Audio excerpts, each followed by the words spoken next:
will be statistical inference, maybe for the next class. When you talk of sampling distributions, you will see that there will likely be results which are linked to a random sample, and then other distributions can be derived ideally actually from the normal distribution. Formerly, we had actually studied this. Is it visible? You have confirmed it is visible at your end?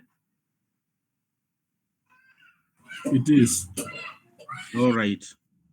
So I've just said we are going to discuss sampling distributions. And we have already studied normal distribution. And actually, normal distribution is one of the sampling distributions. So we know already this distribution. So we know that the support is the real line and the mean is also in R. That means minus infinity to infinity. And then we have the standard deviation. So basically there are two parameters. So these are two parameter distribution. The parameters are mu and sigma. So mu is the mean and sigma is the standard deviation, or simply put, sigma squared is the variance.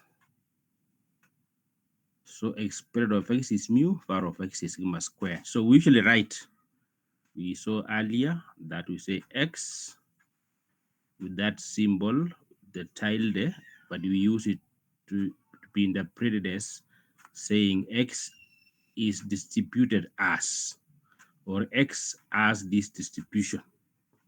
So when you write capital N in bracket mu, comma sigma squared, we are saying x has a normal distribution with the mean mu and variance sigma squared. So we usually highlight the parameter mu and sigma squared, the mean and the variance. And that's essentially, once you have the variance, you also have the standard deviation. And you should know how the normal distribution is in its standard form, so that you know where the mean sits, you know where the variance sits, and you know where the standard deviation sits. You should know how it looks like in its standard form, so that when you are even looking at the special cases, you can identify those densities. Another important aspect which we found also was the MGF for this distribution, which we have here, M of t. This exponent mu t plus sigma squared t squared over 2, and t is just real. We saw that this MGF, why we call it, it can actually generate the raw moments. That's why we call moment generating function, MGF. So I've indicated that when it comes to sampling distributions, they are actually anchored on a random sample. We had actually discussed some few aspects related to sampling. So when we talk of a random sample, so we are actually considering random variables of size n. So when you say let x1, x2 up to xn, these are random variables. So when you say be a random sample from normal with mean mu and variance sigma squared, that means the population where we are taking this random sample as a normal distribution or follows a normal distribution, or the characteristic of interest which you are studying, which you can denote as random variable x, like this one, the characteristic of interest which you are studying, denoted by x, we are saying as a normal distribution. So basically, we can also interpret that to mean the population follows that distribution. But when you talk of the population, there's actually the random variable x, which is of interest. So when you talk of a random sample, what it means is that these random variables are independent. That is why we discussed the idea of independence of random variables. So when you talk of a random sample, these random variables are independent, and also identically distributed, meaning they have the same distribution. So the common distribution is this normal distribution.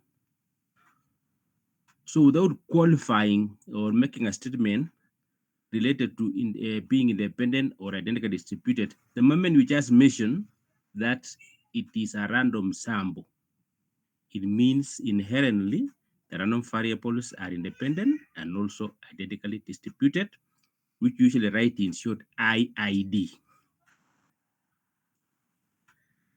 For particular importance, you want to look at the mean, of these random variables. So the mean of these random variables is actually x bar. So x bar is the mean of these random variables. So because actually this x bar you can see is a function of those random variables, it means this x bar is also a random variable. Because a function of a random variable or a function of random variables is also a random variable. So we refer to this as the sample mean. So the mean of the random sample, we call it the sample mean. What we want to determine is the distribution of this sample mean when we are sampling from a normal distribution with mean mu and variance sigma squared. So we are going to use what we call the moment generating function technique. In other words, we are going to determine the MGF of the sample mean and see whether we can recognize that MGF. If we can recognize it, then we shall be able to deduce its distribution because an MGF uniquely determines a distribution. So the MGF of X bar or the sample mean, so I'm going to denote by M with a subscript X bar.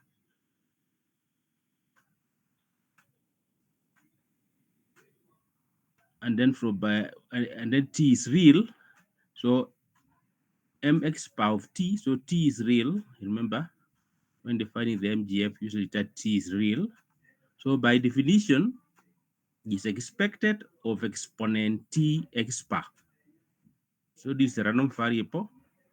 Just substitute your x bar as indicated here, what that x bar is. I've substituted my x bar. And then use the idea of bases and indices. Usually in math, when you are multiplying quantities having the same base, you usually sum the powers. When you are multiplying quantities having the same base, you sum the powers. So here you can see the power is a summation, meaning we can express this expression as a product. As a product, now without summation, it will be a product of expected of exponent T over n xi. So that if I was to multiply this result, I'll go back because I'll be summing the powers. So this is a symbol for multiplication. We call it the product notation.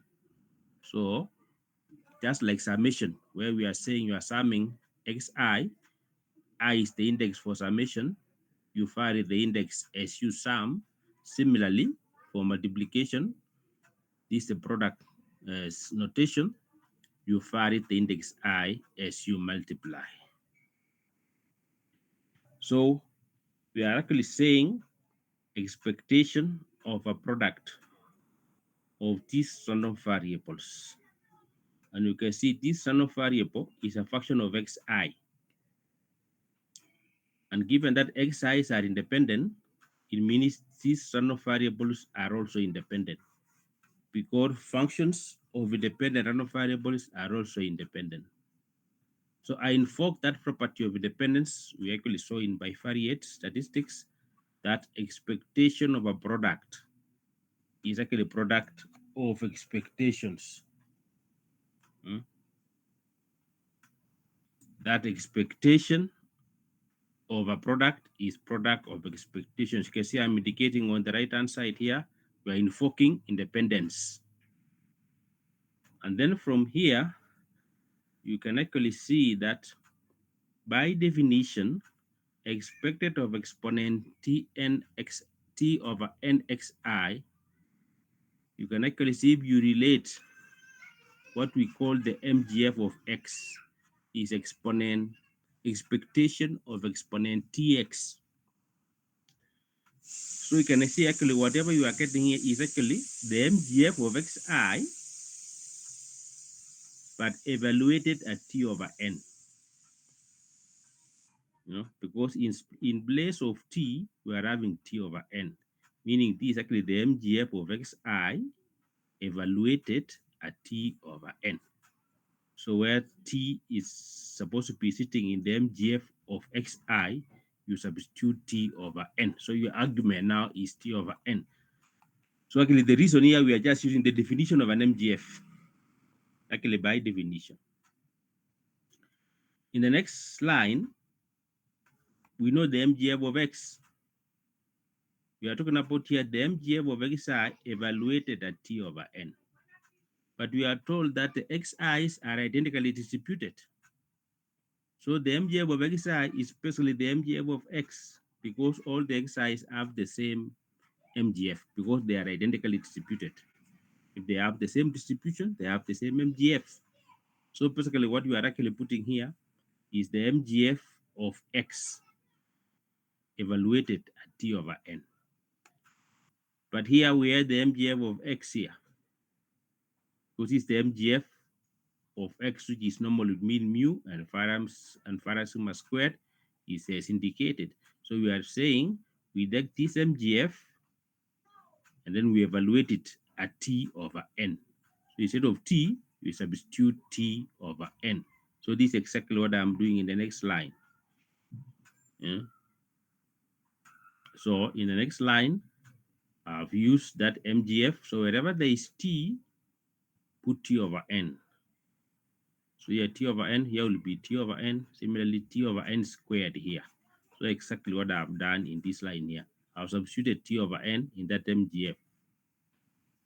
And if you look this result here, there is no I in it. There is no index I. Meaning as far as this multiplication is concerned, it is like you are multiplying a constant n times. And when you multiply a constant n times, you will have to raise that number, that constant, to power n. So we are actually saying we are having here exponent this power. So you have to say exponent, you multiply the power by n. So you take this power because it is e raised to this the power, and then you raise to n. So basically, you multiply this power by n. And when you multiply that power by n, you get this result. And you can see there's some resemblance with the MGF of a normal distribution. As I indicated earlier, you should know how the MGF looks like so that you know where the mean sits. Like this is the MGF of normal with mean mu and Farad sigma squared. So you can see in the power of the exponent, the mean is the coefficient of t, whereas sigma squared is the coefficient of t squared over 2. So that's how you will identify the mean and variance in the MGF for normal. So we should be able to deduce that, oh, is of the form, is on that family of the form of the MGF over normal distribution. So we can identify that the mean must be mu, and then you look at what is the coefficient of t, so that must be the mean.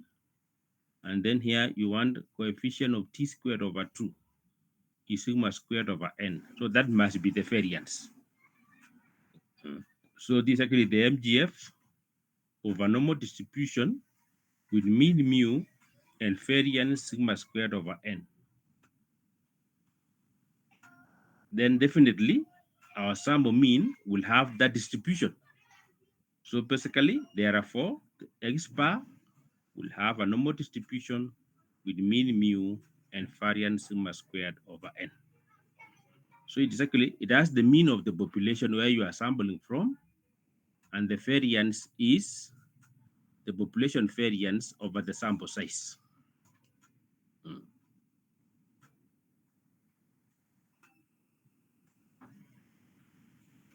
Let us look at this remark. Let x1, x2 up to xn be a random sample from a distribution with mean mu and variance sigma squared.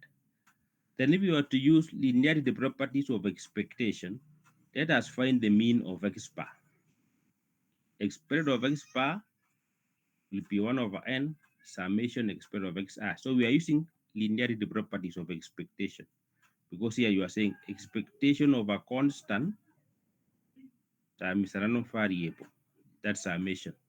Then you come again, you get expectation of a sum is sum of expectation. So we are using again, we are using linearity properties of expectation twice. So I'll have 1 over n. Exponent of xi we know is mu. So mu, you sum mu n times, you get n mu, you divide by n, you get mu. So the mean or the expectation of the sample mean is mu, the population mean. And then if you also find the variance of the sample mean, you have to square the constant 1 over n, so 1 over n squared, and then you get the variance of a sum.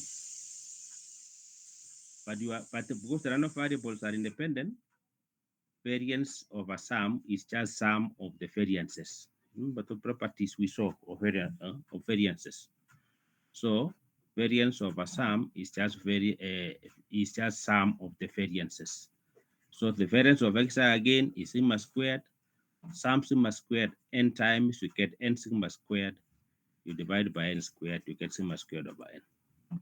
In this remark, we have not made any reference to the normal distribution. We are just saying, if we take a random sample from a distribution, any distribution with mean mu and variance sigma squared, then the sample mean, the expectation of the sample mean is mu, the population mean, and the variance of the sample mean is the population variance divided by the sample size. We have not made any reference to the normal. But what we have proved here, it actually says when we are sampling from normal, that sample mean will have a normal distribution.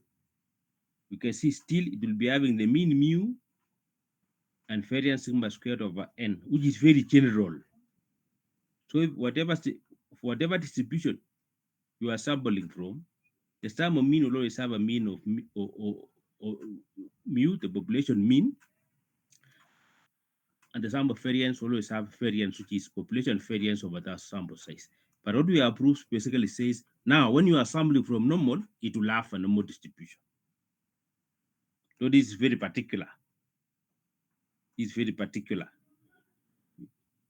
We have used the MGF technique to deduce that.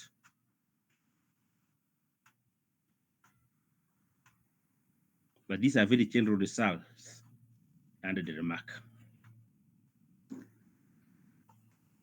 So that is the normal distribution, and we have found that when sampling from normal, the sample mean also has a normal distribution. There's the second sampling distribution is the chi-square, and so this chi-square is not actually new to us now, because it is actually a special case of gamma distribution with parameters alpha. You remember gamma with parameters alpha n over 2. N is a positive integer. And in the gamma, beta is a half if you are using type 1. You know, we have two types. We have type 1 and type 2, the way you can write your gamma. So if you are using type 1, you put beta equals to a half. Or if you are using type 2, you put beta equals to 2. You will end up with this density here. This is what is called a chi-square distribution. So what we need to indicate for a chi-square is that positive integer n. So what we can actually see associated with it, what we only need to specify is that positive integer n. So we write the random variable x as a chi-square. This is a Greek letter chi. So this is a Greek letter chi, which is squared. So the name chi-square, and then associated with it is the positive integer n, which is given the name degrees of freedom. That positive integer is called the degrees of freedom. So when you write a chi-square distribution like this for positive integer n, you can see you have very many distributions here when you vary your n. When n is 1, you have a chi-square with 1 degree of freedom. When n is 2, you have a chi-square with 2. When n is 3, you have a chi-square. So you can, there are so many distributions here when you vary the number of degrees of freedom. Now, using the knowledge of the mean of gamma, we know the mean for gamma in terms of the parameters, whether you are using type 1 or type 2, you substitute accordingly, you will find that the mean of x for this case, for the chi-square, is n, and var of x is twice n. So usually very easy to remember that for a chi-square with n degrees of freedom, the mean is the number of degrees of freedom, and variance is twice the number of degrees of freedom. Also using the MGF for gamma, which we found some time back, you substitute the parameters accordingly, alpha and beta. This is the MGF of a chi-square. So m of t will be 1 over 1 minus 2t raised to n over 2, and t is less than a half. There's a condition here. You can remember there was a condition on the MGF of gamma.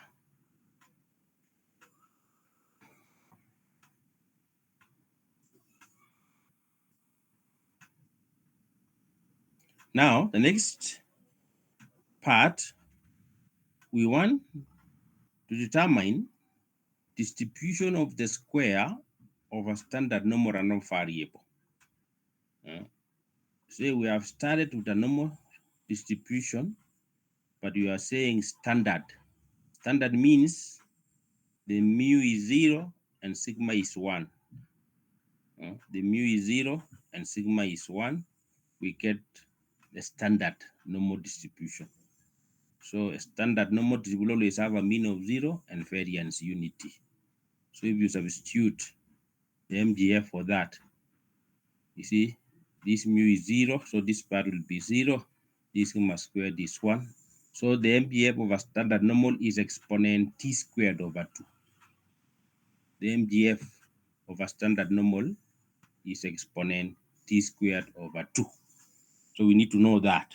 And now we are saying we want to determine distribution of the square of a standard normal random variable. So first we start with a random variable x, which has a standard normal distribution, meaning x as a normal distribution, which means 0 and variance unity. So this is the density.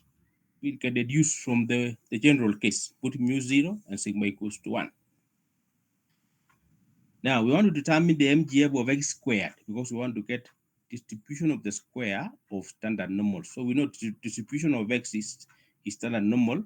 We want to determine distribution of the square of x, or x squared.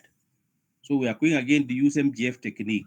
We need to determine the MGF of x squared and see whether we can recognize that MGF. If we are able to recognize, we shall deduce its distribution.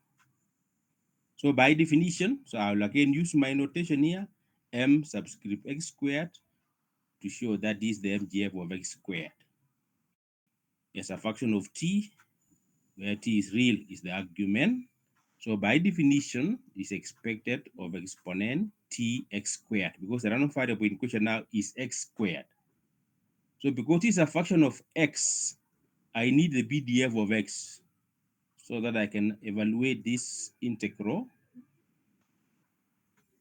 So that by definition of expectation. So inside the integral, I will have exponent t x squared. Now x squared lowercase Then I use the standard normal PDF, which is that one. And then we need to simplify this integral and see the result we shall get. So I've combined both this exponent and exponent. I've combined the powers so that I get my second line. I've just combined the powers, sum the powers. All right. In the third line, the first, second, in the fourth line, the first line was just definition. The second line was putting the PDF. The third line combining the powers for the exponent. And then in the fourth line, I'm introducing this quantity here, 1 over 1 minus 2t square root, which is not here. So because it is not there, I have to cancel it. It is right here. The one I'm using to cancel it is right here. You can see it is in the denominator here, and is the square root of 1 over 1 minus 2t. So it will cancel this. And then the power of the exponent I've just rewritten. This, whatever I have here, is basically this result here. You can see if you simplify this, you'll go back here. I've written as minus x squared over 2 into 1 over 1 minus 2t. So you can see if you are to simplify, this 2 is still in the denominator, but this one you have to write as times the reciprocal of this, which is actually that. So I have not done anything. Basically, I've just rewritten. Now, when I started, I said you should know how a normal density looks like so that you are able to, you should know where the mean and the variance sits. Then, of course, the standard deviation. So we are not going to actually do any integration. We are not going to perform any integration here because whatever we are integrating, you should be able to recognize that this is actually a normal density, because you can actually see 1 over, there is root of 2 pi. Here, root of 2 pi is here. Just the way we look at in the general case, you can see there is root of 2 pi here. And outside it is sigma. Or if it was inside, it will become sigma squared. If it is inside the root, it will become sigma squared. And then you can actually see here also we have x minus mu squared over 2 sigma squared. You can see where the variance sits. A coefficient of 2 in the denominator in the power. And you can see here, if this mu was 0, I'll be having x squared up here alone. And you can see that whatever we are integrating here from infinity minus infinity to infinity is actually a normal PDF. You can see I have root 2 pi here. So what I have here is variance, because inside the root is variance. When it gets out, it becomes standard deviation. So it is variance here.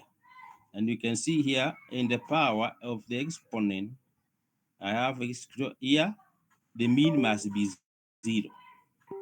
And then in the denominator, the coefficient of 2 must be variance. So you can actually see whatever I have here is variance. It sits here, and also you can see variance is sitting in the right place.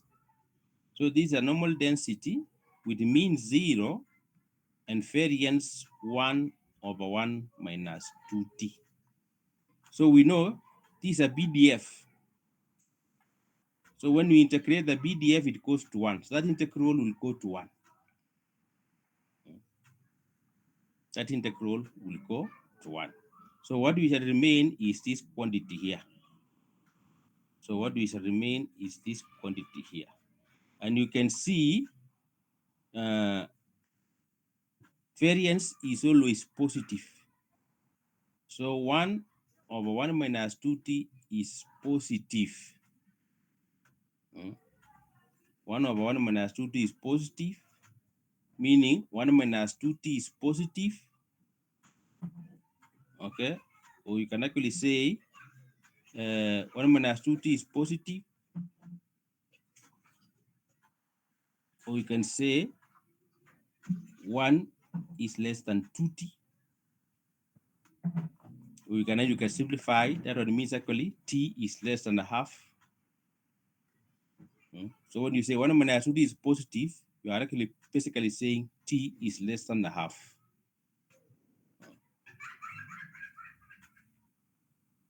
But variance is always positive. So you can see the condition we require for variance to be positive, because of variance always positive, is actually t is less than a half. And you can see it is actually the condition we need for an MGF for a chi-square. This is the MGF of a chi-square with n degrees of freedom. So we can see what we have here is actually an MGF of a chi-square with 1 degree of freedom.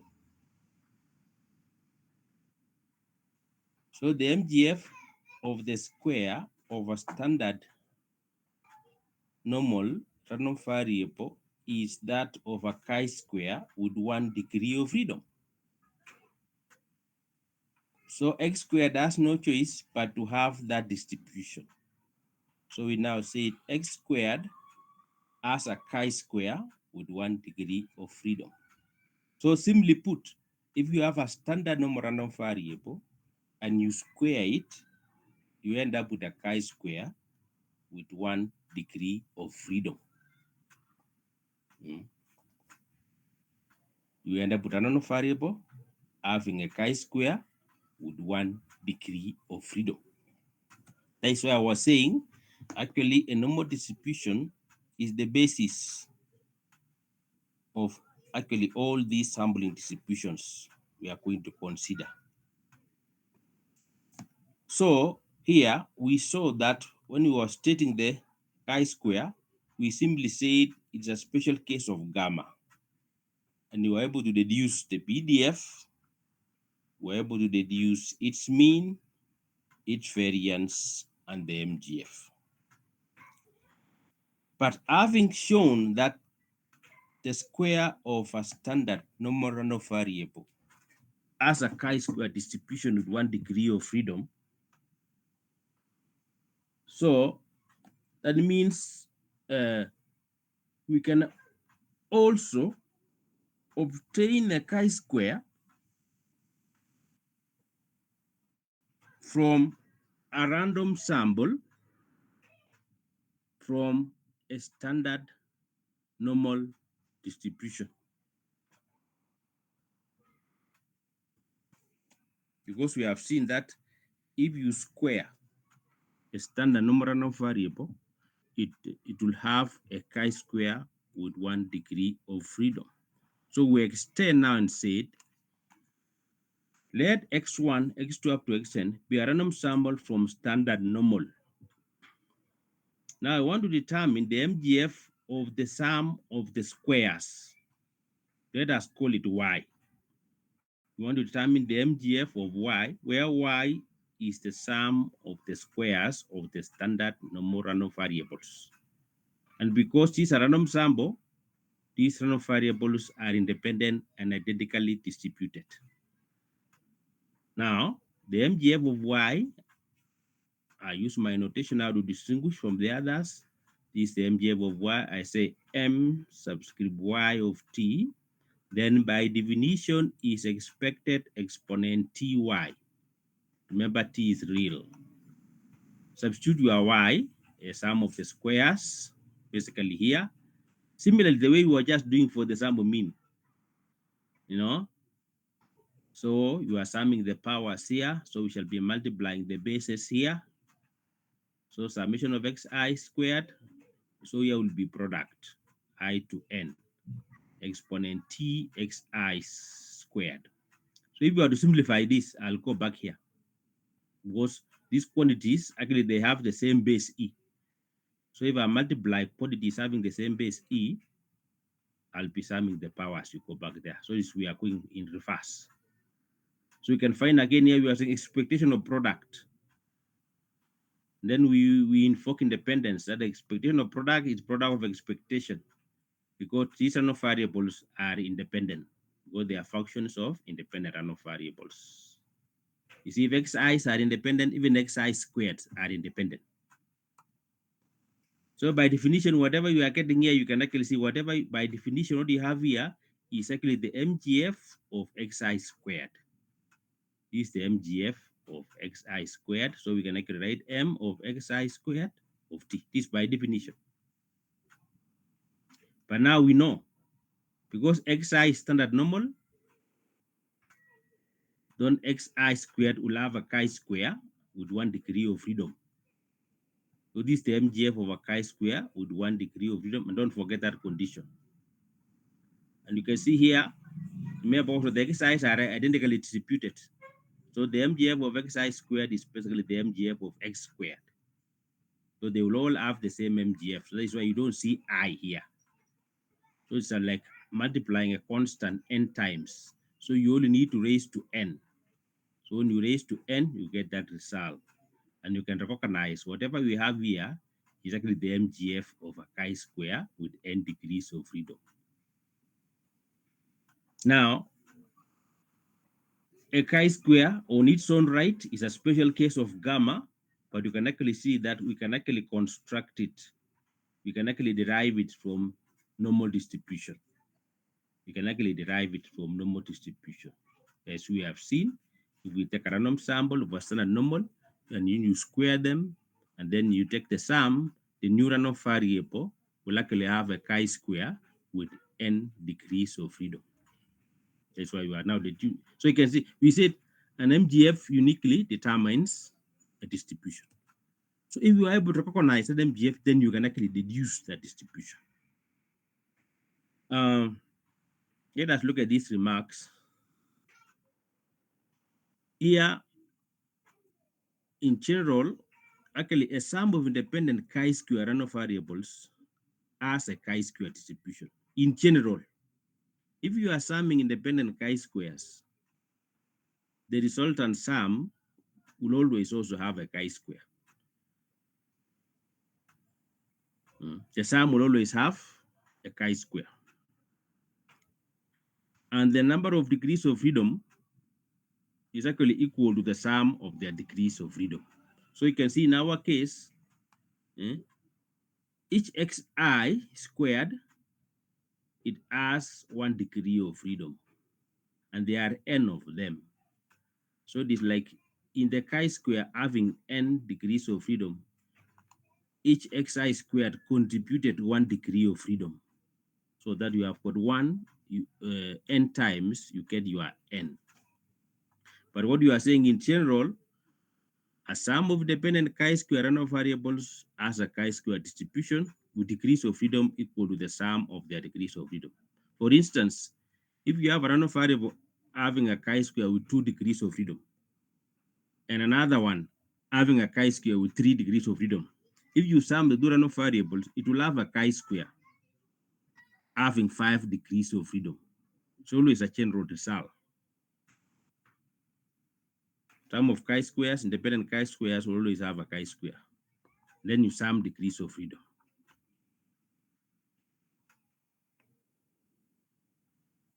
In remark number 2, if a random variable x has a chi-square with n degrees of freedom, then for n greater than 30, when n is greater than 30 degrees of freedom, we have the normal approximation. You are saying this x has a chi-square with n degrees of freedom, then we have the normal approximation. We are saying the random variable z, which is square root of 2x, where this x has a chi-square, minus square root of 2n minus 1. N is the degrees of freedom for the chi-square. So we are saying for n greater than 30, the random variable defined as z, which is square root of 2x minus square root of 2n minus 1, will actually have a standard normal distribution.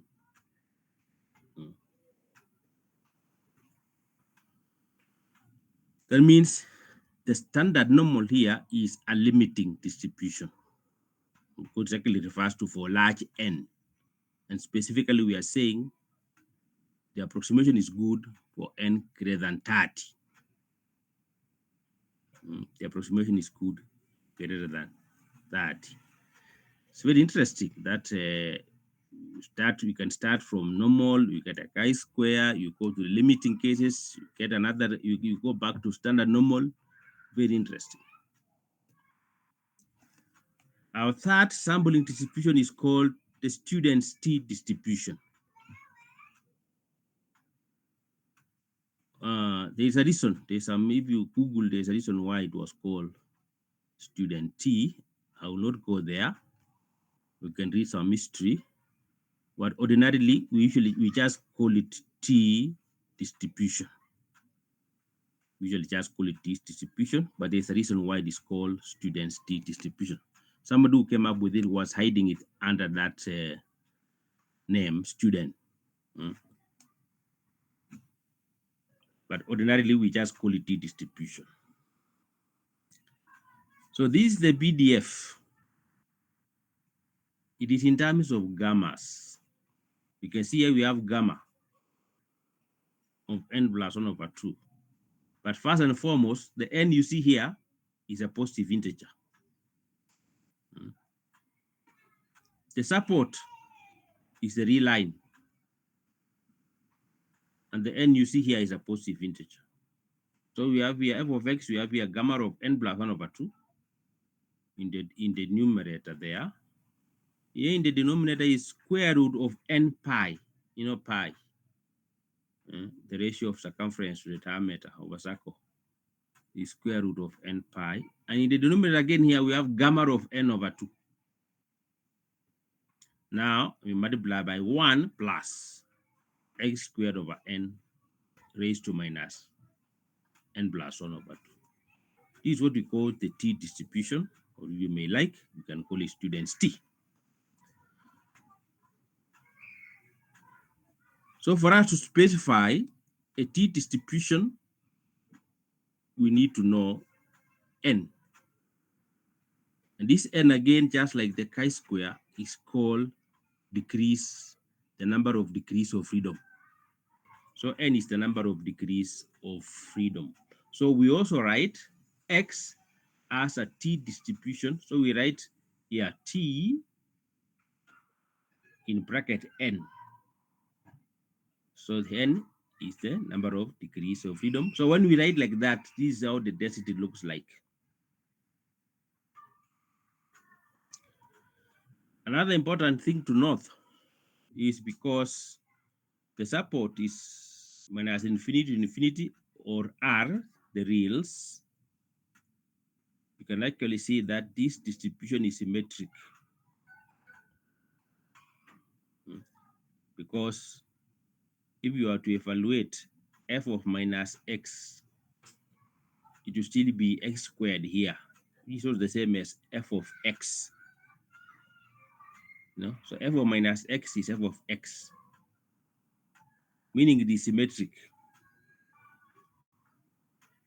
You can actually reflect it along the vertical axis. So the symmetric just like the normal. The normal is also symmetric. If you are to get for the normal, f of x, f of minus x is also f of x.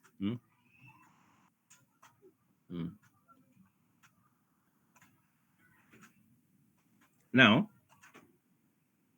you can reflect it along the vertical axis. Now, first and foremost, we want to write the special case when n is 1. We want to write a t distribution with 1 degree of freedom. So we want to substitute n equals to 1 in this density. So you can see here, if you put n equals to 1, you'll have 2 over 2, you get gamma of 1. Remember, we showed gamma of 1 is 1, so this one will go to 1. If this one Gamma of n over 2 will become gamma over half. And here n equals to 1 means root of pi. But if you remember, gamma over half, we showed it to be root of pi. So this root of pi here and root of pi here will become pi. That is why you see pi here. And then again here, n is 1. So we shall be having 1 plus x squared minus, here it is 1. So this is minus 1. So 1 plus x squared raised to minus 1. So it will be 1 over 1 plus x squared, which is actually this. So actually our BDF is f of x, this is a t distribution with 1 degree of freedom, will be 1 over pi into 1 plus x squared. And of course, that is the support. So I'll put just for you to recall, gamma over half is root of pi. And of course, gamma of 1 is 1. We saw that. Now, this special case has a name. It's called a Cauchy distribution. It's called a Cauchy distribution. So actually, a Cauchy distribution is a special case of t when n is 1. So a Cauchy distribution is t distribution with 1 degree of freedom. And this distribution has a very interesting property with regard to the mean. If you are to determine the mean of x for this density, the Cauchy, I've demonstrated it here. You can follow that integration. You will find that the mean of this distribution is undefined.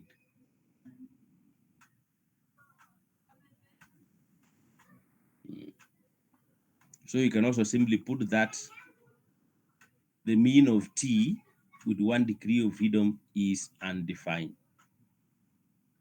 So I found here from first principles, I'm getting the mean of Cauchy. You can see I'm doing exactly that. Multiply by x, and then you integrate minus infinity to infinity. So from your calculus, you should be able to follow that and see what the result I'm getting there.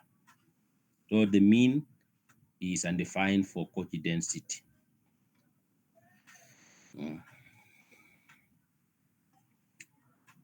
Now let us proceed. It can also be shown that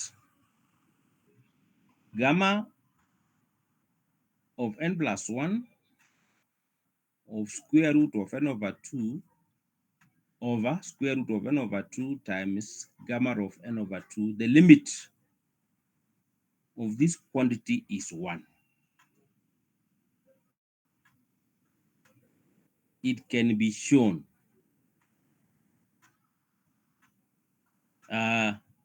If you check later on, I decided to send the proof and the notes, what I was calling notes 5 addendum page. I think it was page 156 thereabout. You see in the addendum that proof where I'm showing this to be equals to 1. And you'll see what we are using in that proof. We know that for a positive integer, gamma of n plus 1 is n factorial. Remember, we showed that gamma of n is actually n minus 1 factorial when n is a positive integer. So actually, so gamma of n plus 1 is just n factorial. It's actually n factorial. And then for us to prove, we use what we call Starling's approximation. You can Google what is Starling's approximation. Starling's approximation is an approximation for n factorial. That is an approximation for n factorial. So that is what I am using in that proof. We check notes 5 addendum, page 1. I've indicated this, and this should be page 156. You see a very short file there is where I'm demonstrating this to be equals to 1. You can follow that under that. So once we have this result, then you can actually deduce that the limit of gamma of n plus 1 over 2 divided by over square root of n pi times gamma of n over 2 will be 1 over square root of 2 pi, which is basically this part, which is basically that part. Using this result, one can show, basically we are actually saying multiply both sides by 1 over root 2 pi. You multiply both sides by 1 over root 2 pi, you will have 1 over root 2 pi, and then you multiply here by 1 over root 2 pi, you will have to get this result here.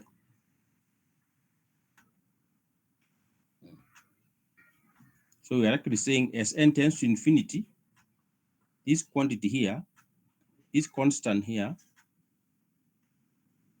of course, is in terms of n, is the limit as n tends to infinity will converge to 1 over root 2 pi using this result. Well, basically say multiply this result by 1 over root 2 pi, you get this result here. And this happens to be what we have inside the T density. So we can now make use of this if we are to find the limit of the T density, which is here, which is basically this one. And then I've just rewritten this part. This part is just that again. Then I'm just rewriting this part here. I'll be having 1 plus x squared over n raised to minus n over 2 times 1 plus x squared over n times raised to minus a half. I've broken this, I've factorized this into 2. And then this part, you can see x squared over n can be written as x squared over 2 divided by n over 2. So that I make use of this result, which we know, the exponent. You know, the exponent x is a limit actually. It's actually a limit.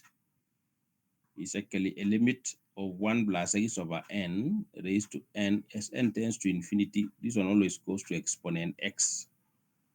We are using so that we make use of this result. So we are actually saying as n tends to infinity, you can see we have, so this n over 2 will tend to infinity. This will tend to infinity.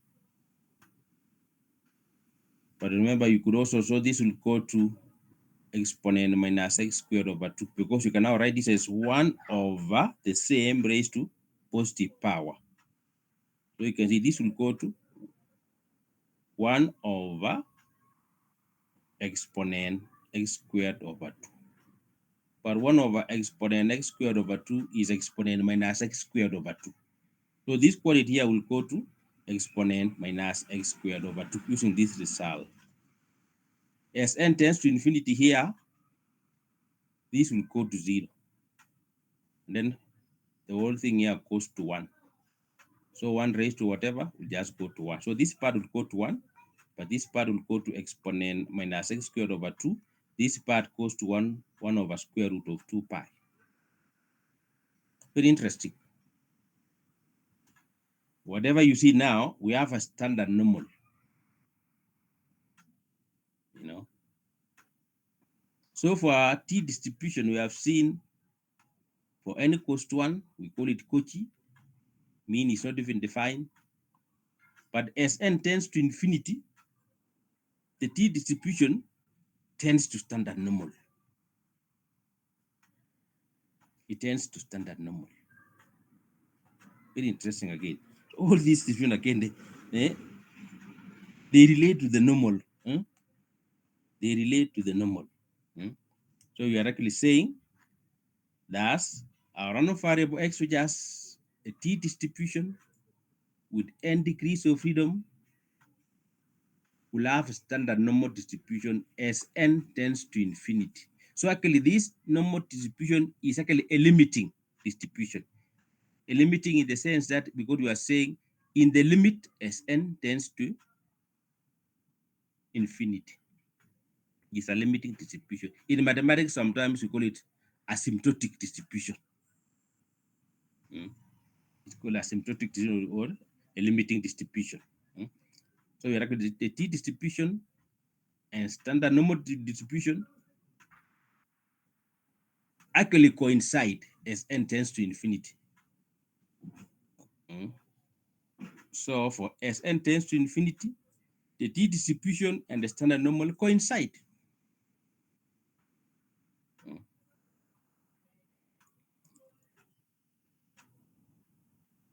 In practice, so when we say n tend to infinity, we interpret that to mean in practice for large n. So in the remark, I'm saying for large n, the t distribution can be approximated by the standard normal distribution.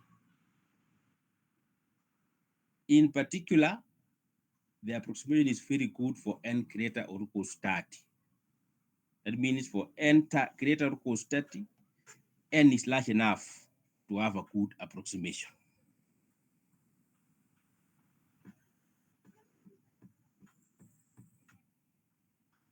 Mhm. Now, the t random variable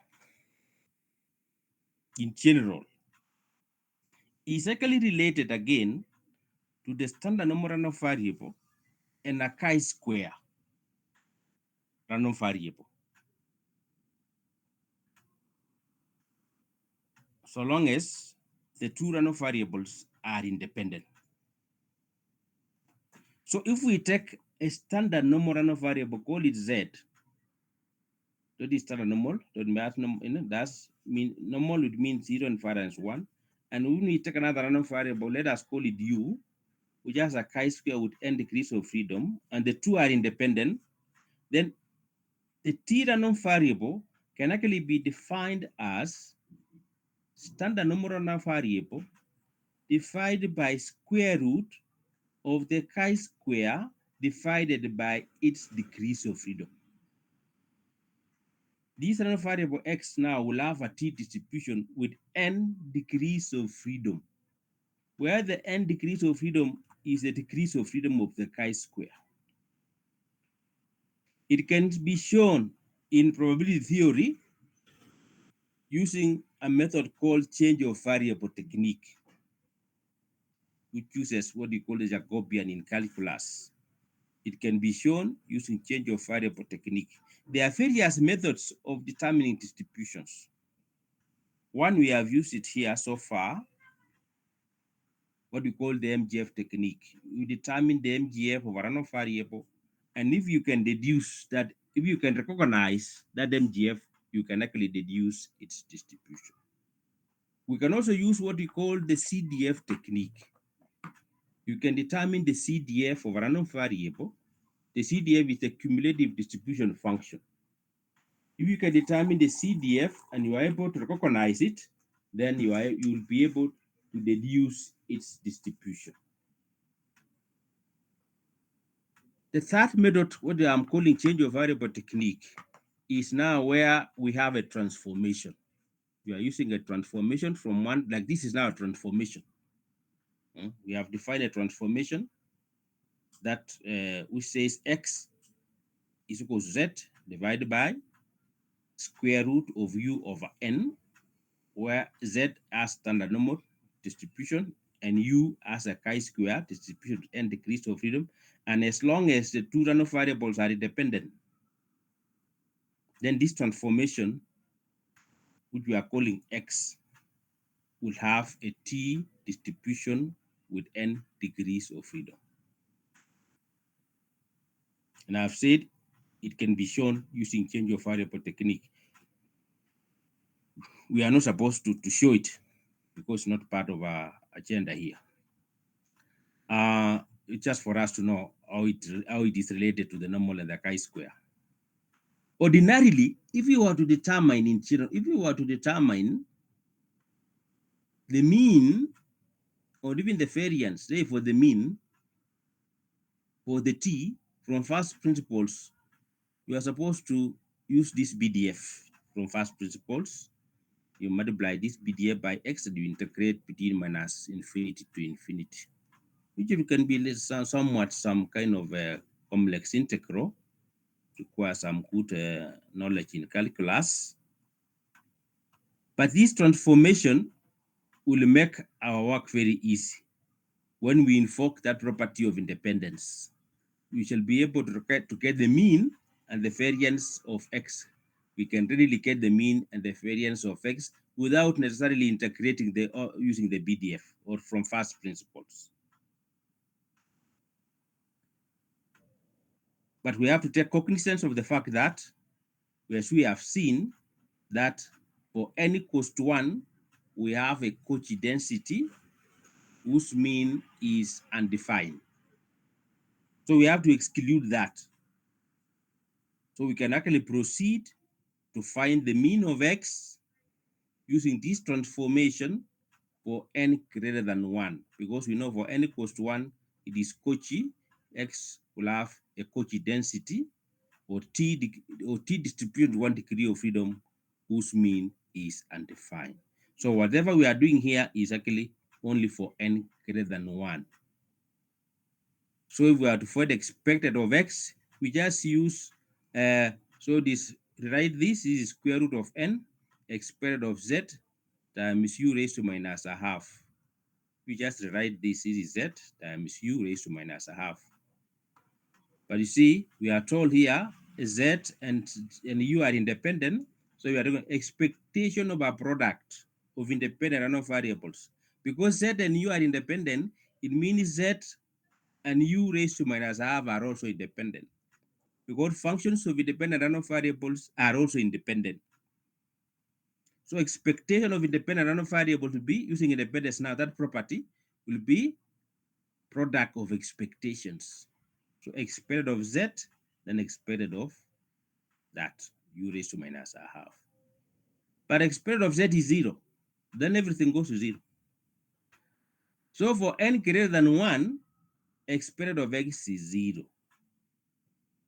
So for t distribution, when degrees of freedom is greater than 1, the mean of t is 0. So when we say that t is symmetric, it's actually symmetric about its mean, which is 0.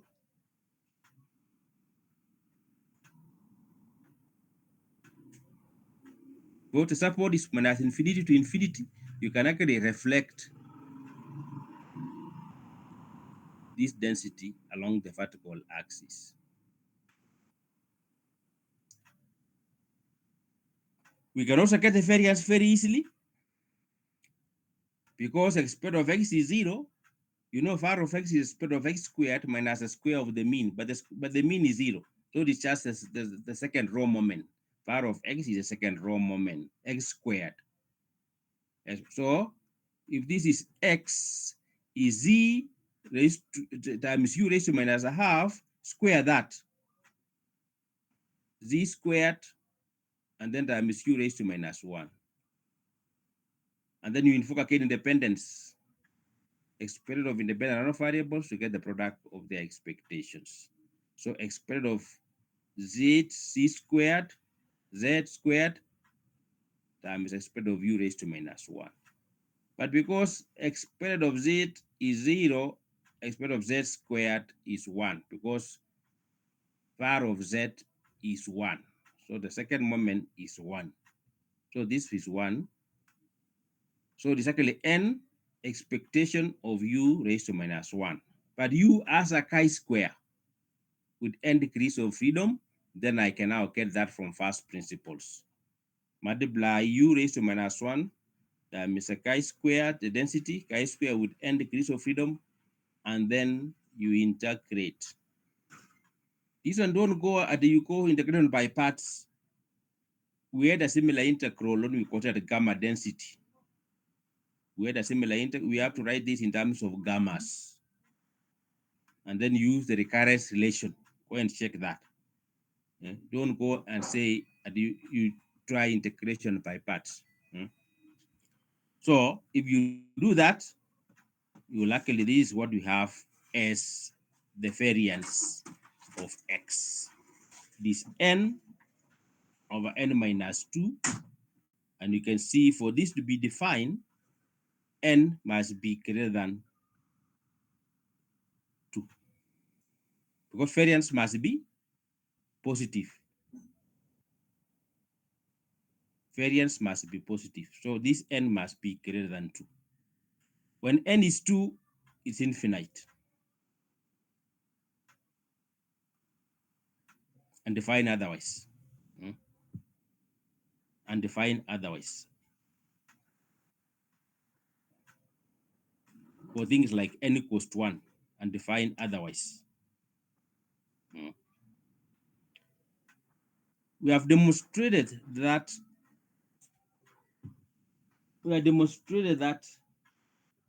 the t distribution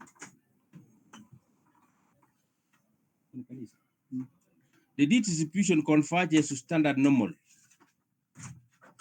And you can see for standard normal, it has mean 0 and variance 1. And because t has mean 0 and variance n over n minus 2, you can actually see that as n tends to infinity, this variance will go to 1. So that as n tends to infinity, t will have a mean of 0 and variance 1. And because it was symmetric like the normal, you can see now that it is now a standard normal. It has now coincided with the standard normal as n tends to infinity.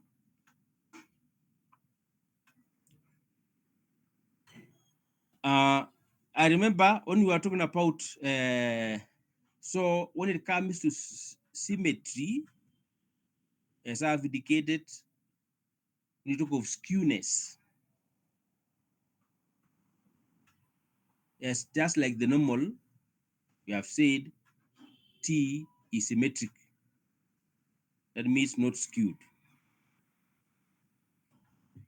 When we were discussing about kurtosis, we mentioned these distributions as having heavy tail. So I've given this remark, the excess kurtosis for this distribution. Excess kurtosis is the standardized fourth moment minus 3, which we know for normal, excess kurtosis is 0. But for T, excess kurtosis is given as 6 over n minus 4 for n greater than 4. And when n is greater than 2 and less than 4 is infinite and undefined otherwise.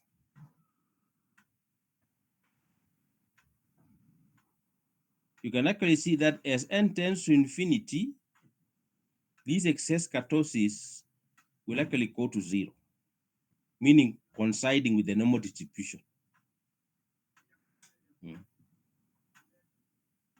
To luckily go to this, to go to 0, actually coinciding. So you can see what's happening now with the kurtosis. So it's just becoming the normal distribution.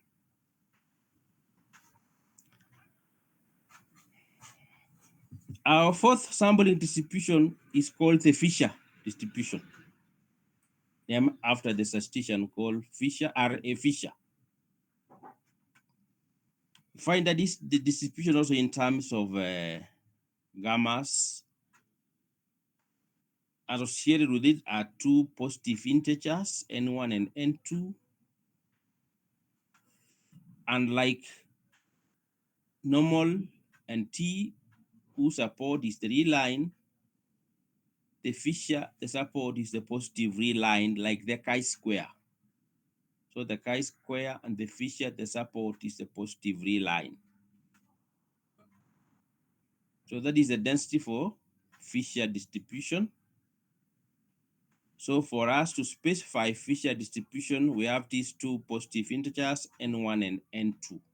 So once we capture them, they are also called degrees of freedom.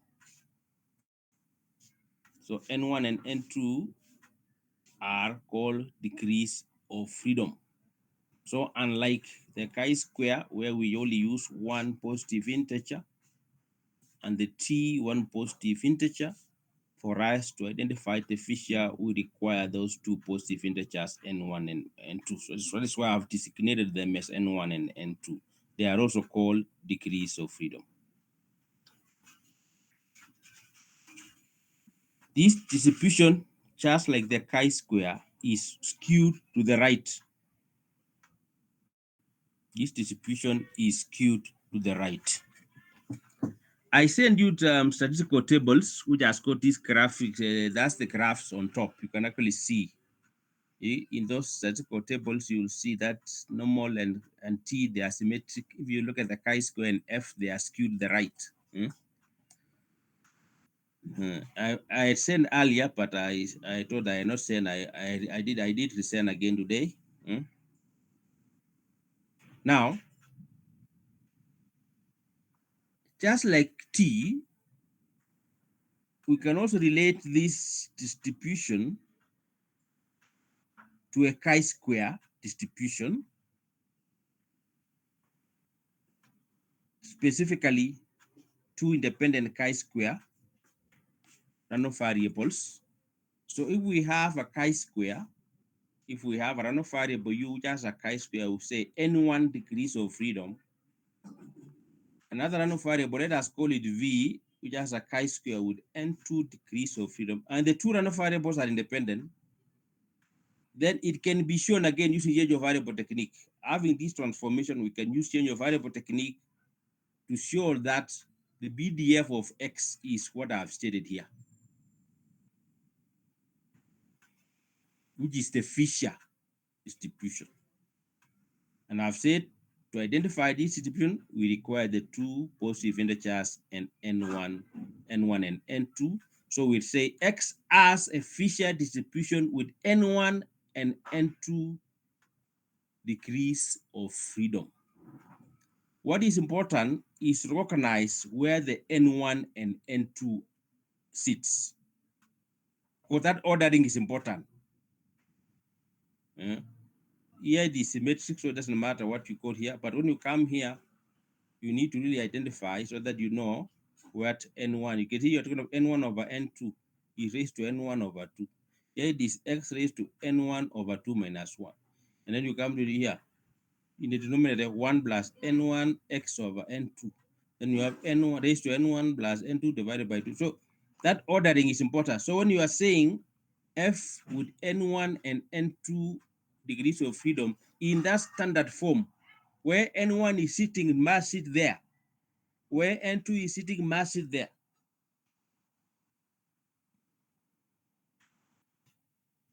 So in terms of gammas again, so we can, with this transformation, just like the t, we need not try and find the mean of this density from first principles, because it is in terms of two random variables, u and v, which are chi-squares, and we know their means and their variances. And because they are independent, we can readily determine the mean of x. Just get the mean of x. You can see it will be n2 over n1 squared of u raised to v minus 1. So u and v minus 1 are independent. Invoke independence. X squared of u. X squared of u. Remember, u has a chi-square with n1 degrees of freedom. But for a chi-square, its mean is the number of degrees of freedom. So we know the mean for that. Then x squared of v raised to minus 1. We had coded something like that here. We had coded the x squared of u raised to minus this u was having a chi-square with n degrees of freedom. So we should be able to write the result without even integrating again. This was a chi-square with n degrees of freedom. We found this integral. So we need not integrate this again. We already have the result. It's only that now instead of n, we have n2. We only have n2. You see this result was, if you see this result, it was saying after we found this result here, we got n over minus 2. But this n is this one here. So we are saying this integral is 1 over n minus 2. When u has a chi-square with n degrees of freedom. So I don't have to integrate again. So I know this will have, this will have, because phi has a chi-square with n2 degrees of freedom. So this is actually 1 over n2 minus 2. Don't have to integrate again. So when you simplify this, you get n2 over n2 minus 2. So this is you'll have a result for n2 greater than 2, and of course will be infinite when 2 is 2 and undefined otherwise.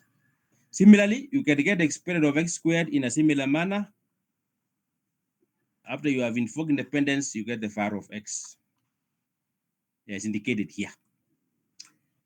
Very important remarks. Remark number one, the way we have defined our t. So if we define, say, x as z, which is standard normal, divided by square root of v over n2,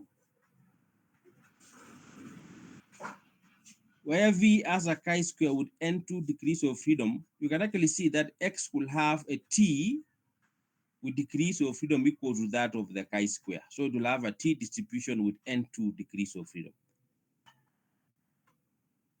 And if z and v are independent, we shall have defined our t distribution with n2 degrees of freedom. Or simply put, our random variable x with this transformation will have a t distribution with n2 degrees of freedom. Now let us square this x, which has a t with n2 degrees of freedom. So if you square this x, you get x squared. This will be z squared. Say z squared is as good as saying z squared divided by 1.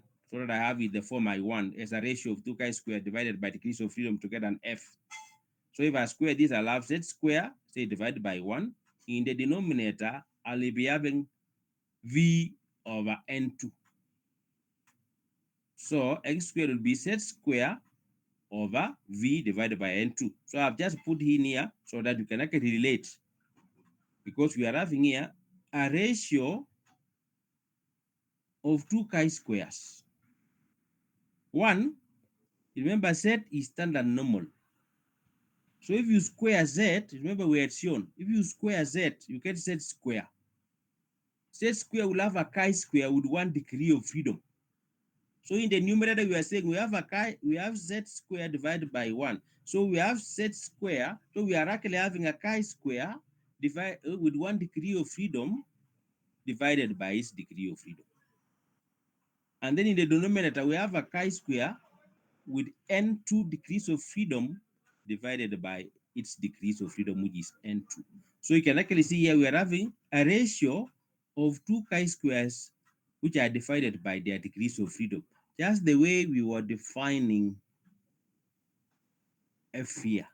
Actually, f is actually a ratio of 2 independent chi-squares which are divided by their degrees of freedom.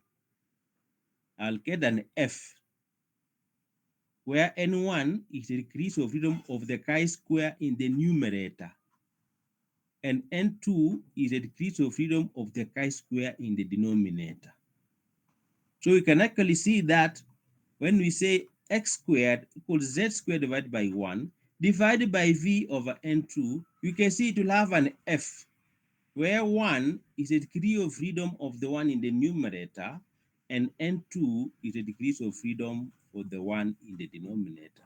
So meaning, when you have a when x has a t distribution, if you square it, it will have an f. So you are saying it will have f1 with 1 degree of freedom with 1 and n2 degrees of freedom. So 1 will be for the one in the numerator, and n2 is for the one in the denominator. So we can actually get f from a t. Now, the way we have defined our f here, we define our f, this x was u over n1 divided by v over n2. This one has an f distribution with n1 and n2 degrees of freedom. Suppose I get the reciprocal of this, 1 over x, under remark 2.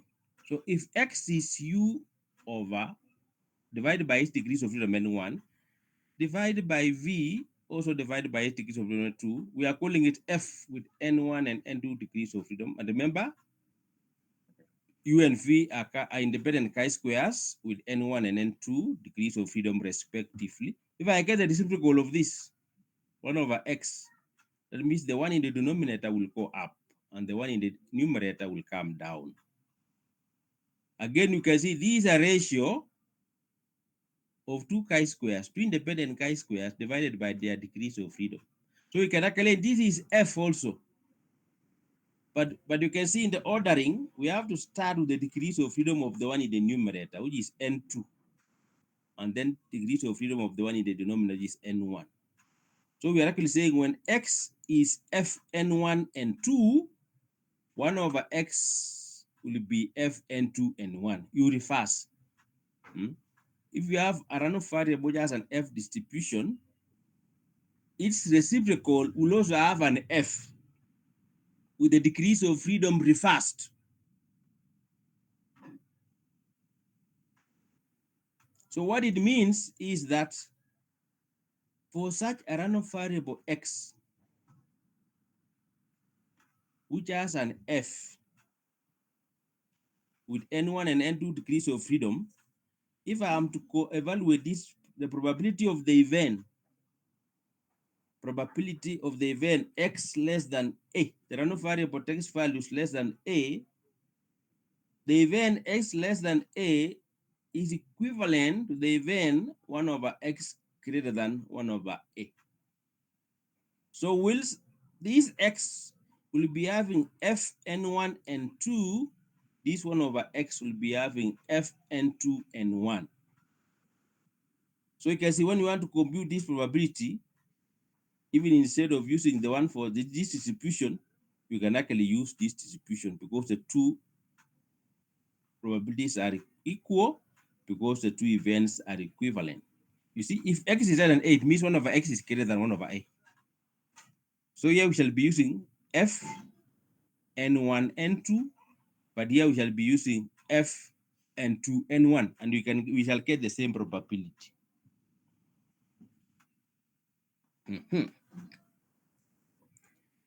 Now I want to relate to another important distribution. Maybe we have not written it, but I have seen it is in note 6. This distribution called the beta distribution is one of the examples is note 6, which I have already sent. That if we have like this X, as we have seen, the way we have defined as an F distribution with N1 and N2 degrees of freedom, and we define this transformation W, which is N1X divided by N2 plus N1X. This distribution will have a beta distribution with parameters N1 over 2 and N2 over 2. And I've given that density. I'm saying the density of W is actually this one. And the density I've given is actually a beta density with those parameters. We usually write a beta density with two parameters, alpha and beta. So I'm indicated specifically here that the parameter alpha is N1 over 2, usually sits here. And the parameter beta is N2 over 2, which is usually sits here. You'll have alpha minus 1 here, beta minus 1, and so forth. And the support of beta is the interval 0, 1. So there is a relationship again between Fisher distribution and beta distribution. There is a relationship through this transformation. That means we can actually get this density again using change of variable technique. We can actually determine the BDF of W using change of with this transformation. We can get the BDF as indicated here. In calculus, it utilizes the method of the Jacobian. Now, those are remarks. When you see I give remarks, remarks means related information. On that aspect, what are the very important related information? Another important related information is here. This is what you usually do. You usually fit models. You also, even in multiple linear regression, usually fit is a very simple model we fit all the time. So this is a multiple linear regression with K predictors. Multiple linear regression with K predictors. You can call them the predictors. You can call them independent variable. You can call them explanatory variables. Some people like calling them covariates. Whatever language, they mean the same thing. So usually when you have multiple linear regression, usually the predictors are not random. Remember that. So don't ever write these x's as capital here. They are non-random. What is random is the epsilon here, the error. So this part is random, or the stochastic part. This is not random. So because the error here is random is what will make the dependent variable to be random. This is what you call observable. Observable random variable. It is random, but it can be observed. The covariates are also observable, but non-random. The one you input, and then you have the output. And then usually you find that there in multiple linear regression, the assumption on the error is assumed to have a normal distribution with mean 0 and variance sigma squared. And usually these errors are assumed to be independent. Are assumed to be independent. So usually when you want to test, there is what you usually call, you want to test testing for overall regression. You want to see whether these predictors are contributing to the significantly to the output Y. Are they significant? So when you usually use a F statistic for testing overall regression given the intercept. So you'll be testing whether beta I, which is a regression coefficient of xi, is significant. Significant means, is it different from 0? So basically, we use an F statistic for testing the overall regression given the intercept. That is for testing the null hypothesis. This is the null hypothesis. You are saying the null hypothesis says the regression coefficient is 0 for all I. That means they are not significant. They are not contributing to the output. Versus H1 says beta I is not 0 for some I. At least there will be one, which is significant for some I. So the statistic you use is actually an F statistic. It's actually what you call sum of squares due to regression given the intercept divided by N1, which is actually degrees of freedom in the numerator, divided by sum of squares due to error, SSC, associated with it is its degrees of freedom N2. So when you have a multiple linear regression with K predictors, so actually your N1 is K. Because that's why you are saying here, given the intercept. So you are actually concerned with these K regression coefficients. So actually your N1 is K.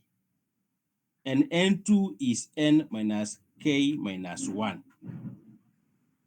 And then of course, N is the number of observations.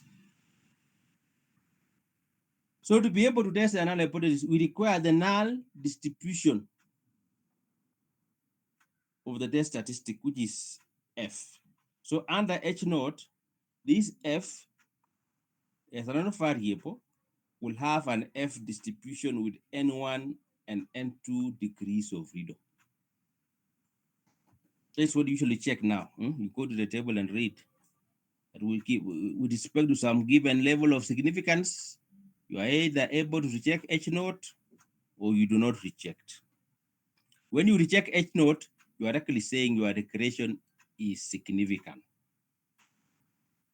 Those predictors have a significant impact on the output.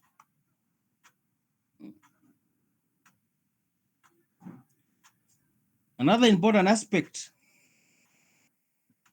a very important statistic again in multiple linear regression is that statistic called R squared.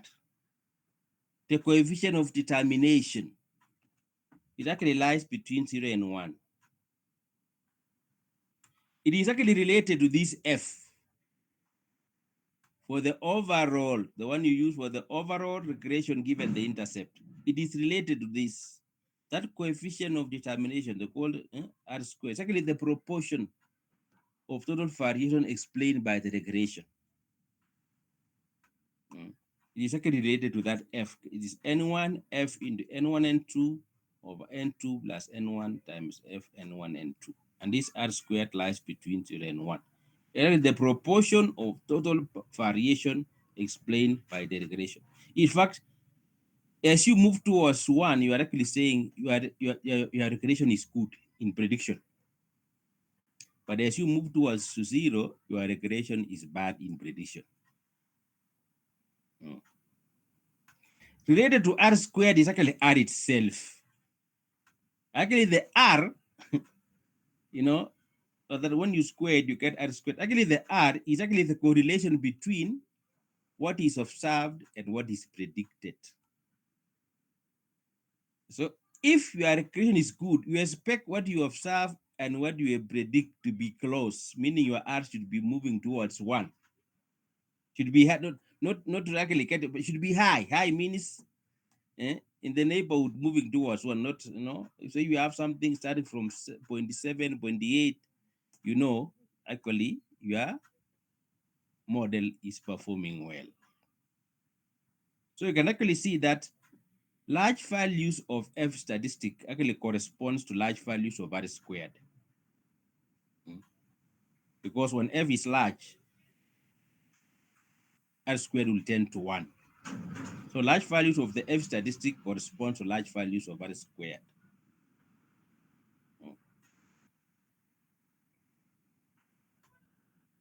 And so a good model R squared would be close to 1.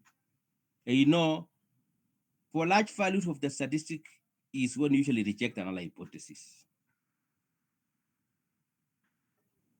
Meaning the regression is significant. This is when you reject. So large value of the F statistic implies the regression is significant and explains a large proportion of total variation, which is desirable in the statistical inference sense, which is actually desirable in the statistical inference sense. So you can see probability and statistical inference, they go hand in hand. So when you say desirable, you're actually say the model is good for prediction. The model is good for prediction. In particular, for the simple linear regression, you only have one independent variable, k is 1. Then it reduces to this. N1 will be 1, N2 will be N1, N minus 2, like that. So where F now will be F1, N2. But we had indicated that F1, N2 is actually the square over this statistic with N2 degrees of freedom. That is why when you are testing for simple linear, you can actually use a t-test. And for the individual ones, for the individual covariates, you use a t-test. Of course, this is what the theory says.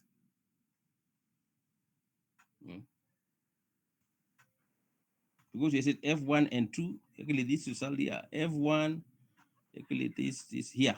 This is actually,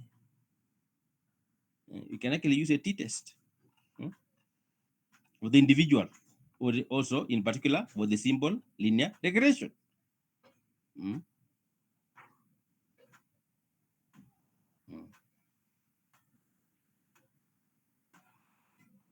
So that makes the n as far as sampling distributions are concerned. Hmm? Before we start, probably before we so before we start the other important area of law of large numbers, what I meant was, let me just allow me to do that. Let me stop presenting, and then statistical tables. Uh-huh. Let me share again this. Yes, statistical tables. And there we are. Are you seeing something on statistical tables? Yes, we are. These are the tables I was referring to for sampling distributions. The first one is standard normal. So this for reading probabilities with respect to that distribution. Of course, when you want to read for any normal, you standardize first. This is what I meant by saying you are dealing with a symmetric distribution. The mean is 0. This is the table for reading. I believe you know how to read them. If you go for the chi-square, this is a chi-square. You can see this. You can see for normally this symmetric. For chi-square, you can see this skew to the right. So what I've given here, these are the percentile values. It means the probability, the area to the left of the percentile value, this one is P. The shaded area is P. So you'll be able to identify for different degrees of freedom, we are using the letter nu. So these are the percentile values for the chi-squared distribution with nu degrees of freedom. So for every nu, you have various distributions, are very many distributions. For 1 is a distribution, for 2 is a distribution, for 3 and so forth. These are very many distributions. As you further your n, you are nu. This time now, the way you are using n in our case, you get a different distribution. And the partial values, you'll be able to. So the P here is the probability. This subscript here is the probability. And what are given here are the percentile values, what this value is. You can see for normal, it is giving you the probability. These are the probabilities are given. These are the ones which are tabulated. Probability that the random variable set is less or equals more. You can even see the way they write also. This is random. This is big Z. This is small z. Probability that set is less or equals Z. Exactly this area. You can see the small set where it is appearing there. So the probabilities are the ones which are tabulated. And they only give for positive because of symmetry. Because you can get as 1 minus, If you want for the negative here, you just say, wait, 1 minus less than the positive you get because of symmetry. So the one tabulated are for positives, percentile values. If you go for the t, they are tabulated just like the chi-square. Nu is degrees of freedom. Also, this nu is degrees of freedom. And then again, you find the area to the left of the percentile value, TP, is P. So these values inside the table are the percentile values. The area to the left is P. Then of course, to the right is 1 minus P. Go they sum to 1, just like that. So again, as you vary you are new, you have different distributions. We have different distributions. And you can see when you go as when degrees of freedom tends to infinity, if you see the area, let us look at this 1.96. The probability to the left for that is 0.975. 0.975. And if you go to the standard normal, you should be able to get for 1.96. 1.9, you come to 6. This is 1.96. You can see the probability is 0.975. You see so the case for tending to infinity, they will coincide with the one for standard normal. the case 10, what you have said, converges to the normal. Let's say you will find actually the case they have given for infinity, they are actually giving for the standard normal. And then, of course, you'll find that we say the approximation is good for n greater or equals 30. You will find that they'll be very close. Starting from 30 going forward, those values, the approximations are very good and exact for infinity.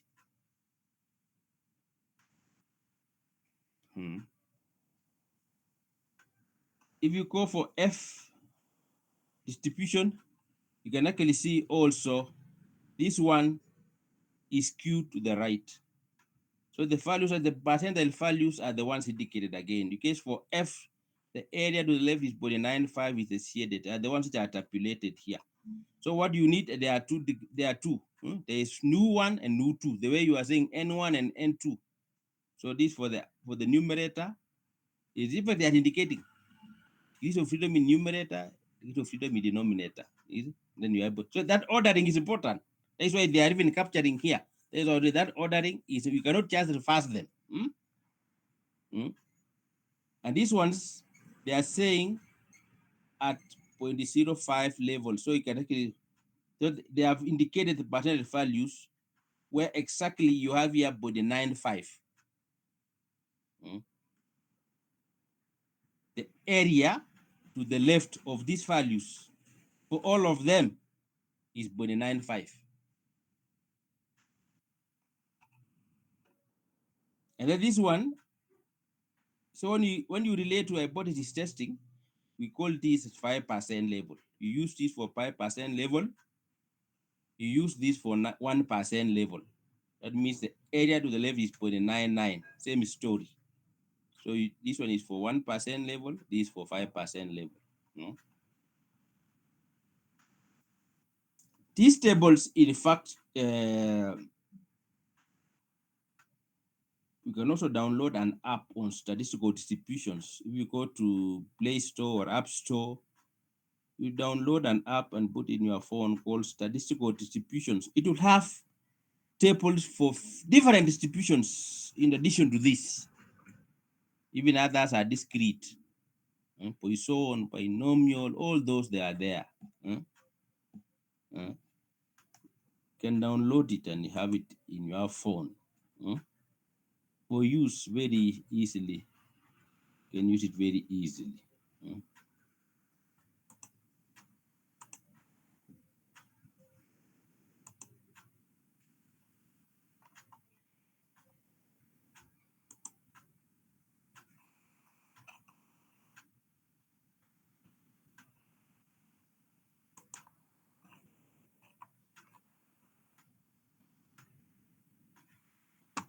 All right, so let's go back to where we were.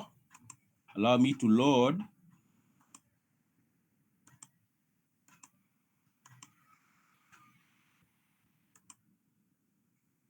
And I'm back. Just confirm to me. We start what we call the law of large numbers, LLN.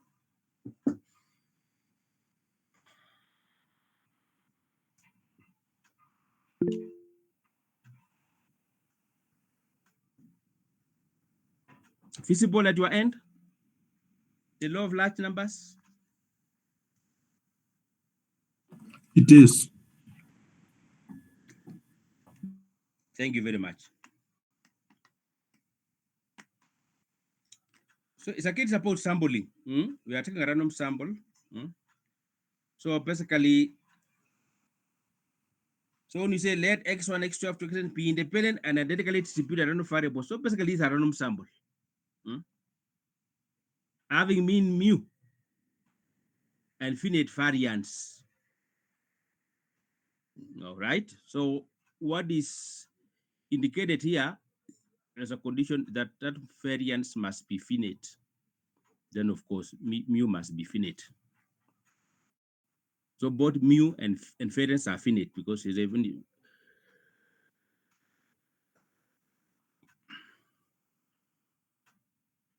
So with mean mu and finite variance, let Sn equals x1 plus x2. Okay, S subscript n is the sum of these random variables, which are IID. Then for any epsilon greater than 0, we interpret this to mean arbitrary small positive number. Arbitrary small positive number. Just an arbitrary number, it is small and positive. Then the limit of this probability, the limit as n tends to infinity of the probability of the absolute value of Sn over n. Remember, n is the sample size, minus mu, which is the mean of the population where you are sampling from, less than that arbitrary small positive number epsilon. Now, the event in question, we are carrying the probability in the limit as n tends to infinity. You are saying that probability is 1. So as n tends to be infinity, you are saying the probability of that event. And the event is the discrepancy between Sn over n minus mu being less than epsilon. The discrepancy between the mean of the population and Sn over n being less than epsilon. So we are saying the probability of that event in the limit as n tends to infinity is 1. We want to prove it. First and foremost, let us find the mean or the expectation of the random variable Sn over n. We are going to use linearity property of expectation, expected of Sn over n. So it is 1 over n, expected of Sn. Expected of Sn, these are just expected of summation of xi. Use linearity property will be sum of expected of xi, you'll get n mu over n mu. So expected of Sn over n is just mu. In fact, Sn over n is basically, you can see it is exactly the sample mean. It's exactly the sample mean. Exactly the sample mean. Let us get far of Sn over n. So you have to get 1 over n squared. Remember, you need to square the constant, and then you get far of Sn, which we are told now, which should be finite.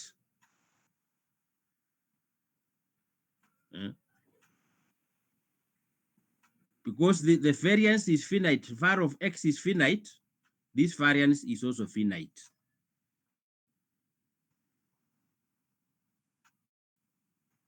Then for any epsilon greater than 0, that arbitrary small positive number, the probability that the absolute value of Sn over n minus mu being greater or equals to epsilon. Look at the event in question. Absolute value of the discrepancy between Sn over n minus mu is greater or equals to epsilon. That is the event. We want to get the probability. And that event, this event, absolute value of Sn over n minus mu being greater or equals to epsilon is equivalent to this event. If you square, just equivalent to this event. That means Sn over n minus mu squared is greater or equals to epsilon squared. The two events are equivalent. If you say a value x is greater or equals to a value a, it will mean x squared, or even if you say mod x is less or equal to a value a, it means x squared will be greater or equals to a squared. Choose some numbers there and check. So this event, mod of Sn, or the absolute value of Sn over n minus mu being greater or equal to epsilon, is equivalent to the event the square of Sn over n minus mu is greater or equal to epsilon squared. So here now, we invoke what we are calling Markov inequality. That's why we did Markov inequality. So the constant in question here is epsilon squared. Should be less or equals to variance of the random variable Sn over n over the constant, and the constant is epsilon squared.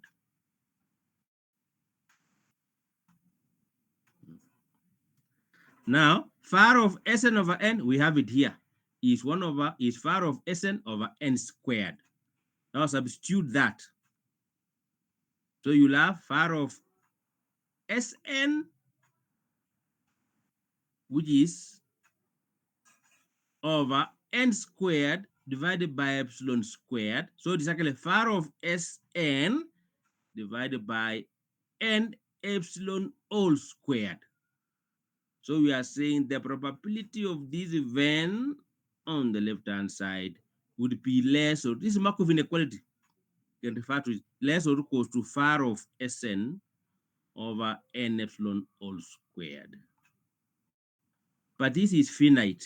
This variance is finite because we are told the far of x is finite. So this is because this is finite. So if you find the limit of this probability as n tends to infinity, you can see this what it is finite, and in the denominator we have n squared. Epsilon squared is just a constant. In the limit as n tends to infinity, then this quantity will tend to 0. So we are saying the probability in the limit as n tends to infinity of this event is less than or equals to 0. But the probability cannot be 0. Then it has to be 0.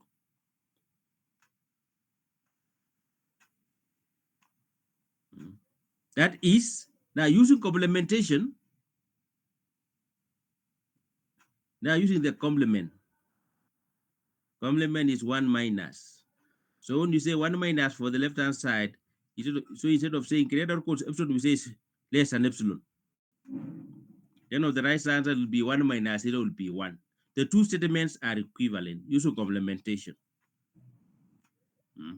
The two statements are equivalent using complementation. So we have actually proved that when we have that this description we have read here, we are saying this is true. This is true. And we have used actually Markov inequality. What does that mean? You can actually, we are talking about the discrepancy between Sn over n and mu being less than epsilon in the limit is the probability of that event is 1. So what it means, with probability approaching unity or certainty, as we please, we may expect that the mean x bar, because if you look at this, Sn over n is actually x bar. The mean x bar or values, that is when you are talking about now the observed values, assumed by the random variables, will differ from the mean mu, that is the mean of the population now, of the expectations, that is actually the mean of the population, by less than any given number. So they will differ by, they'll differ from the mean mu by less than any given number, however small. That number now we're doing that positive number, that arbitrary positive number epsilon, by any number than any given number, however small. So we have just said it can be small so long as it's positive, provided the number of variables can be taken sufficiently large and the condition far of Sn of n squared tends to 0. Because as n tends to infinity, we are saying this will go to 0. Actually, that is the part which made it go to 0. Actually, it was actually far of Sn over n squared goes to 0. And that can only happen if r of Sn is finite. And that can only happen if the variance of the population is finite. So for us to use Markov inequality, it directly requires that the variance of the population should be finite. So the number epsilon can be taught as the desired accuracy in the approximation of mu by Sn over n. So for you to use the sample mean or the mean of the observations To approximate the population mean,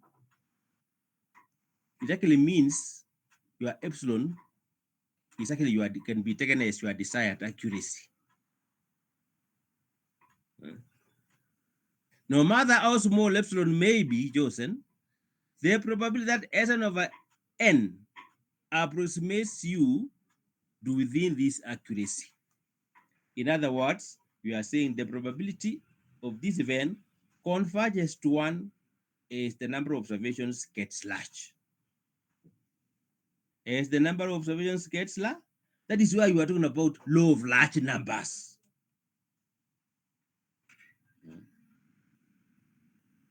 That's why we are talking about the law of large numbers. So the law of large numbers, in short LLN, asserts convergence in probability of the sample mean to the expected value. So that's what the law of large numbers says. Asserts the convergence in probability. Because we're talking about probability here. Convergence in probability of the sample mean to the expected value. So that means when you want to use your sample mean to approximate the population mean, you will be getting closer and closer to the population mean as your sample size increases. So we are actually saying we write, this is how we write in math or in stat or in probability theory, that Sn over n, which is our sample mean, converges to the population mean. Now we indicate with P means in probability.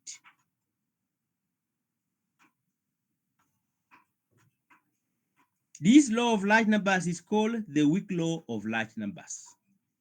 Now I'm giving it more a more particular name. This law of large numbers is also called the weak law of large numbers. That means there is a strong law. Thus, we have proved the weak law of large numbers, which we have done here. We have actually proved the weak law of large numbers. Thus, we have proved the weak law of large numbers under the assumption that the common variance of the exercise is finite, is what we made up there. Those cannot work. That is why we were able to use Markov inequality. That is the requirement that the variance, the common variance, actually the population variance should be finite. Further, actually this is not necessary. It is only that it is required by Markov inequality for that to happen so that you are able to prove the weak law of large numbers. Actually, this is not necessary. All that is needed is that x's have a finite mean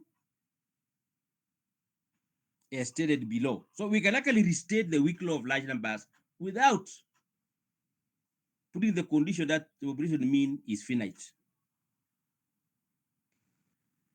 What we only require is that the mean is finite. It suffices just to state the weak law of large numbers by stating that the mean or the population mean is finite. And we restate it below. So let x1, x12 to xn be id random variables having finite mean mu. You can see I'm not talking about variance here.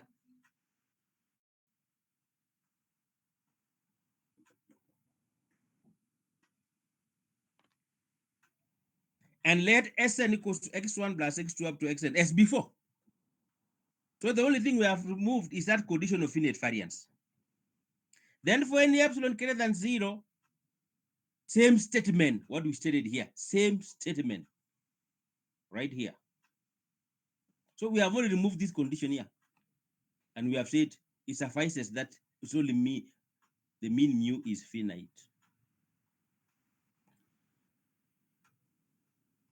Remember, we require this finite variance in order to use Markov inequality to prove that weak law of large numbers.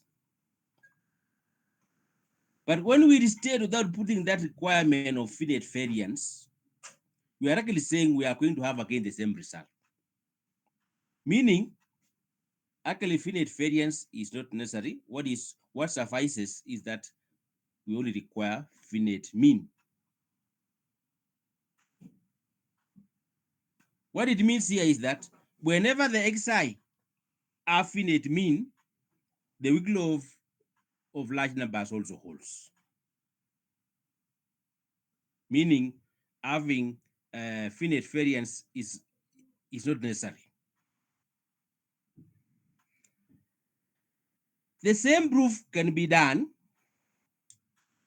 but it utilizes another function called the characteristic function. We can actually prove this again using a function called the characteristic function. The characteristic function is a function, is almost like the MGF, but not the MGF as such. Usually complex. We usually use the notation phi of t to denote the characteristic function. Again, just like the MGF, t is real. And it's actually expectation of exponent I tx. T is real, but this I is the imaginary number, meaning what we have here is complex. And one interesting thing is that if we evaluate the characteristic function at minus it, you get the MGF. So actually, it is also related to the MGF, meaning the same function can actually be used to generate the moments. The only advantage of this function over the MGF is that, as we saw in one example, that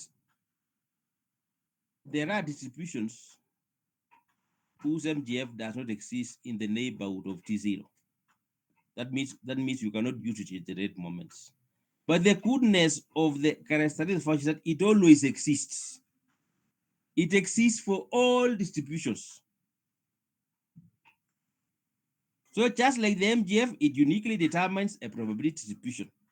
So if you know the characteristic functions of different distributions, you can always use to deduce their distributions because they also uniquely determine a probability distribution. And it's more powerful than the MGF because it always exists. So this is a very important function, is probability theory, and we usually study it quite a lot. And more importantly, once you have it also, you can always even use it to get the distribution itself. Once you have it, even you don't know how it looks like, you can actually use it to determine even that characteristic function you have never seen. You can actually get its distribution. It's more powerful.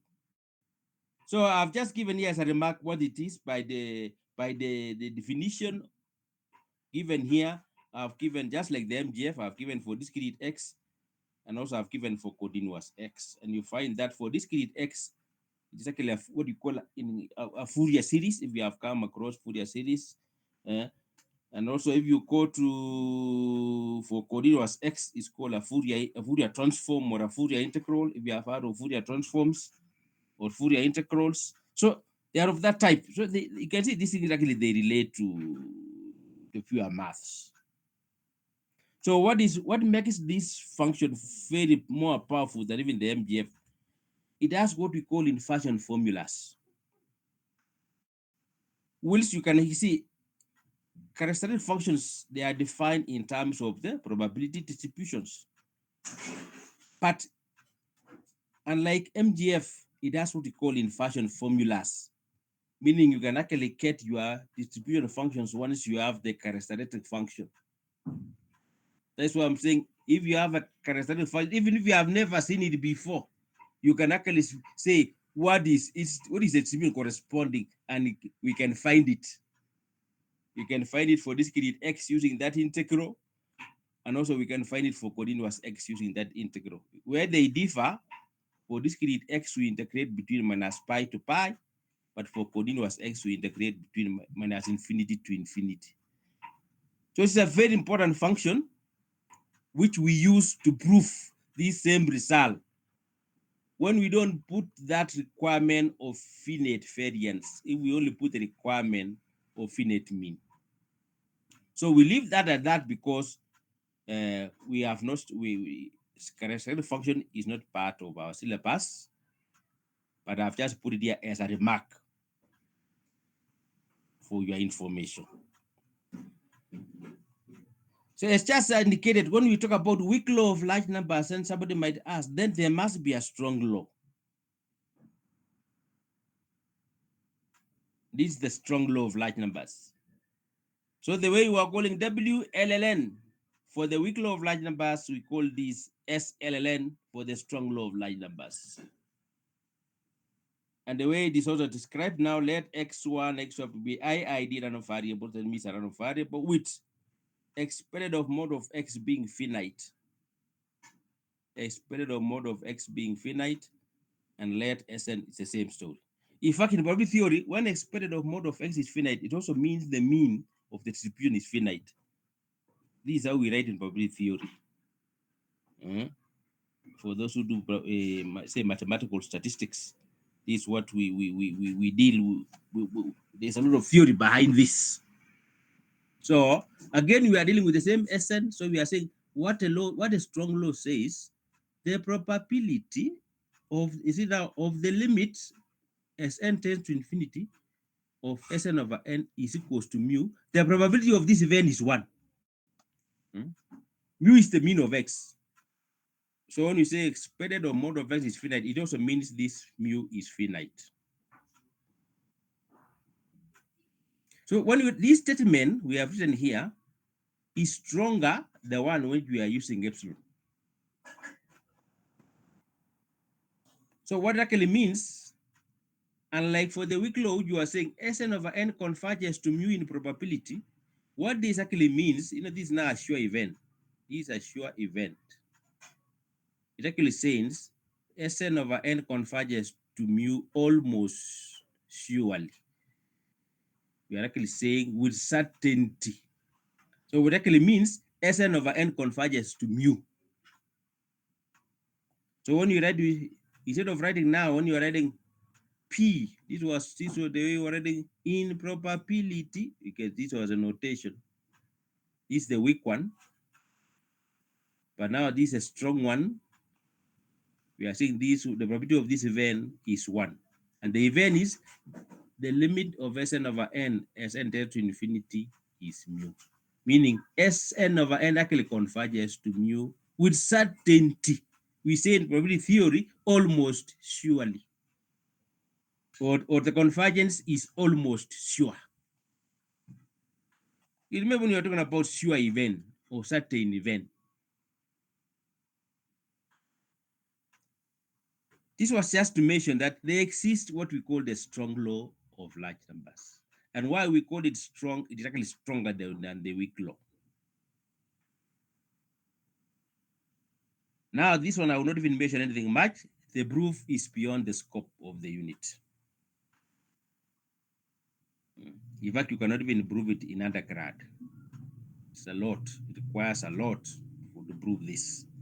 So I'll just submit here and say the proof is beyond this, but just to take cognition of the fact that there is a strong law, and maybe we only need to try and distinguish what it means.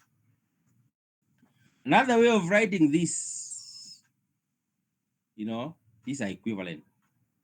When you are saying limit as Sn over n is equals to unity, is equals to mu, we are actually saying Sn over n converges to mu. The probability of this event is 1 as n tends to infinity. So it is as good as when you put the limit here. Same story. So we are actually saying Sn converges to mu with probability 1 or with certainty, or the convergence is almost sure, or converges to mu almost surely. All those phrases, they mean the same thing. Maybe you can try to synthesize a bit the difference. The weak law versus a strong law. Given that there is both a weak and a strong law of large numbers, it raises very important questions such as, how does the weak law differ from the strong law? And are there situations in which one version of the law of large numbers is better than the other? Is the question. So the strong law is considered to be stronger because it is equivalent to this statement.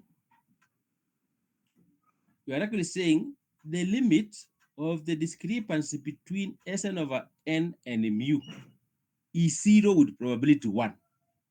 But we are actually saying Sn over n converges to mu with certainty. So we are actually saying the limit of the discrepancy between Sn over n and mu is actually 0 with probability 1. That is what the strong law says. Whereas the weak law is equivalent to saying that what we wrote earlier.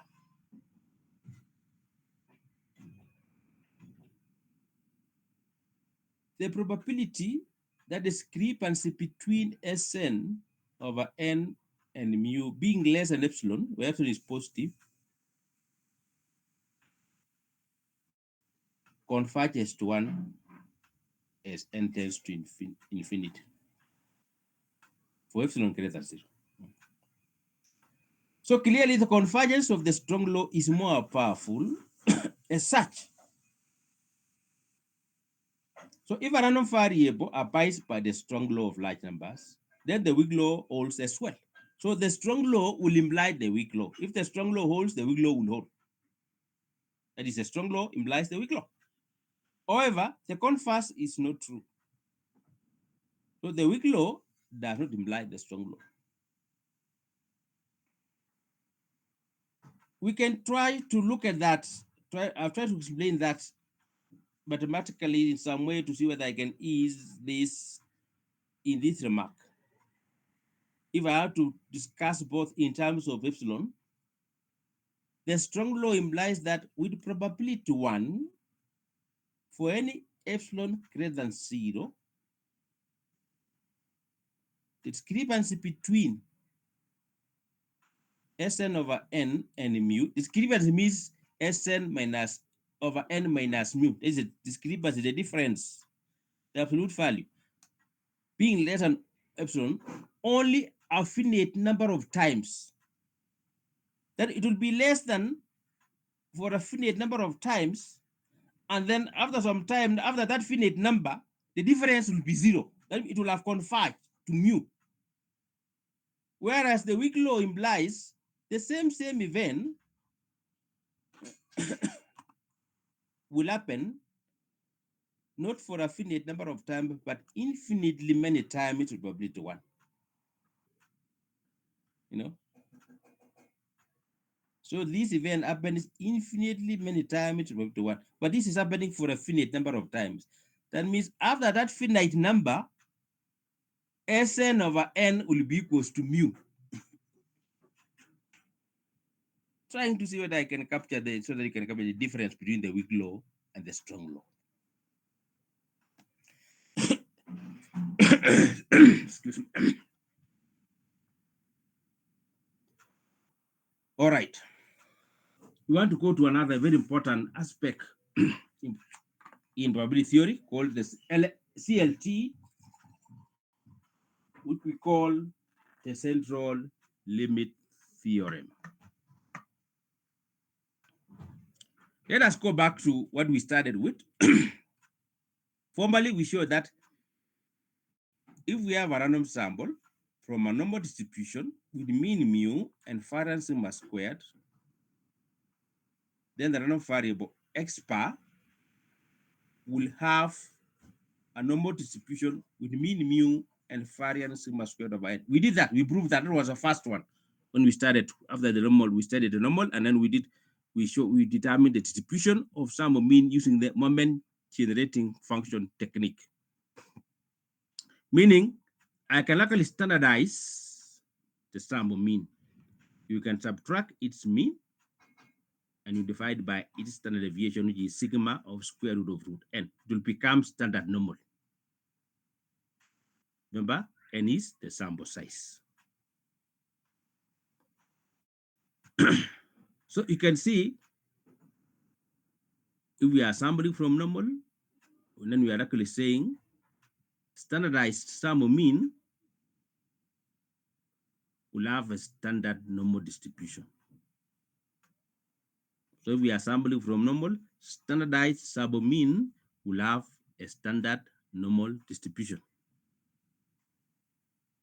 Now, there is now some kind of related theorem called the central limit theorem, where we shall end up where the sample mean will have a standard normal distribution in the limit, regardless of the distribution where you are sampling from.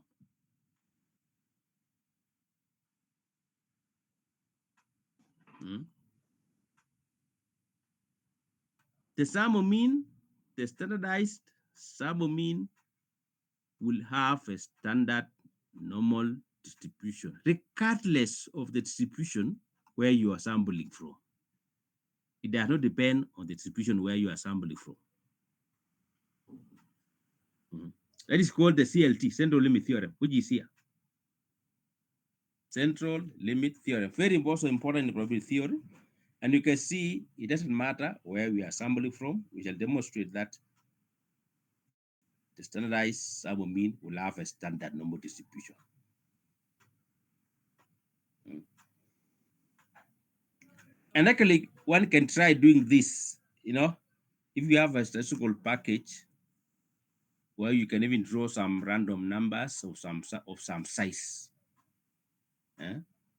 As you increase the number and plotting even the histogram, you'll see what will happen. And even plot the PDF. You can plot the histogram, and then whatever you see, you'll be able to see how the whole thing will become normal as you generate. So let let this be ID. So these are random variables having mean mu and finite variance sigma squared. So this is how we state this CLT. So it must have finite variance sigma squared. Let SNS before like that. Then the random variable, we are standardizing SN. Expression of SN is n mu. Power of SN is n sigma squared. We have to get expression of SN, you just sum the means, mu of them, n mu. Power of Sn, power over sum of independent random variables, just sum the variances. There are n of them, so n sigma squared. So we are actually standardizing that Sn. So Sn minus its mean divided by standard deviation, which is n, which is sigma root n. So this is standardized Sn. You are saying this one has a limiting standard normal distribution. So you are saying as n tends to infinity, this standardized random variable Sn will have a standard normal distribution. That means it will have a normal distribution with mean 0 and variance 1. So we are actually saying, this random variable will have a standard normal distribution. So we are actually the limit of the probability of this random variable, the probability that this random variable is less or equal to z. You remember even that table, the way you are having here capital Z less or equal to z is phi of z. This is now the CDF, or cumulative dense distribution function, cumulative distribution function of standard normal. You can actually, the way I'm writing, phi of z, capital phi of probability, that's z, let's go z. These are probabilities which are being interpolated. Probability z, z equals z. Is actually minus infinity to z of standard normal density. This is now the CDF of standard normal distribution, cumulative distribution function. What we are calling earlier on capital F of x of that nature, the CDF, which is related to the PDF as for continuous is actually derivative. Now, so to be able, so we know actually, we are going to use the MGF technique. Because we know the MGF of standard normal distribution, we all need to determine the MGF of this random variable in the limit as n tends to infinity, and ensure that it is the MGF of standard normal. So the MGF of the random variable, this is, let us call it M of t, is expected e raised to t times the random variable. So this by definition, t in R, t is real. So I've defined the MGF of the standardized random variable Sn. The rest is now manipulation. I've just substituted here Sn summation of xi. Again, we are using those the matter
there we are.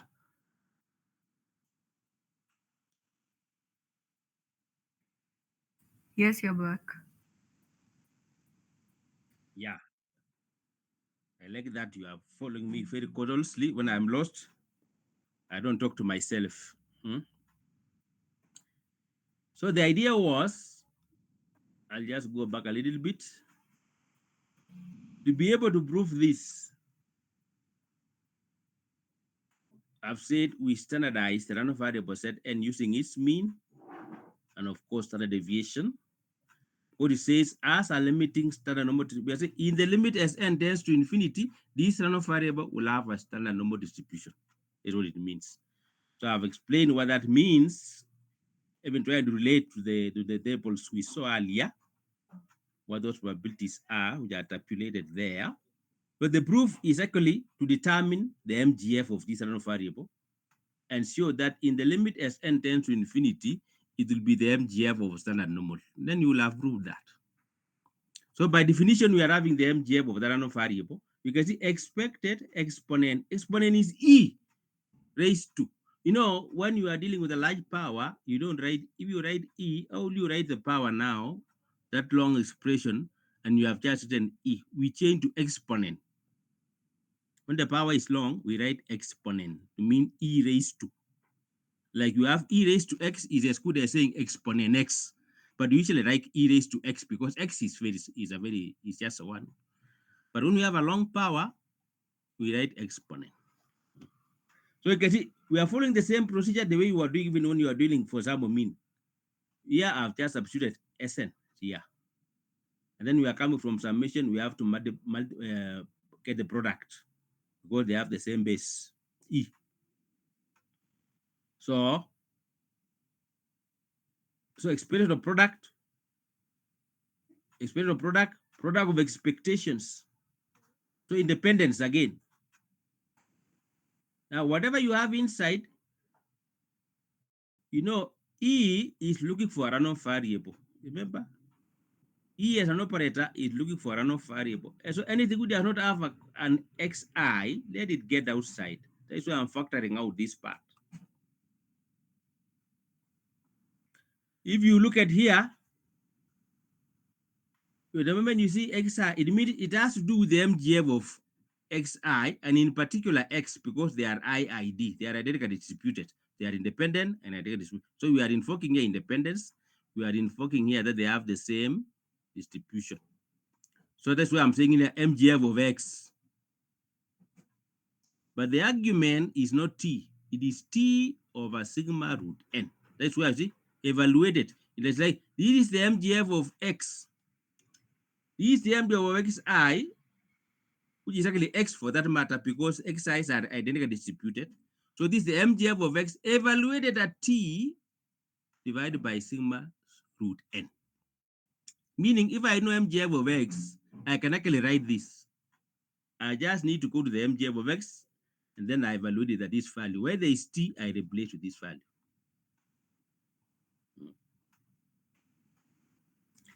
Now, you can see whatever I have now here does not contain, whatever I have here does not contain xi. So you are multiplying this quantity n times. So you will need to raise to n, just this quantity raised to n, because you are multiplying a constant, kind of like a constant n times. You raise it to n. So because it's the exponent, you multiply n, multiply the power by n, and then you raise this quantity to power n. Actually, we have everything here.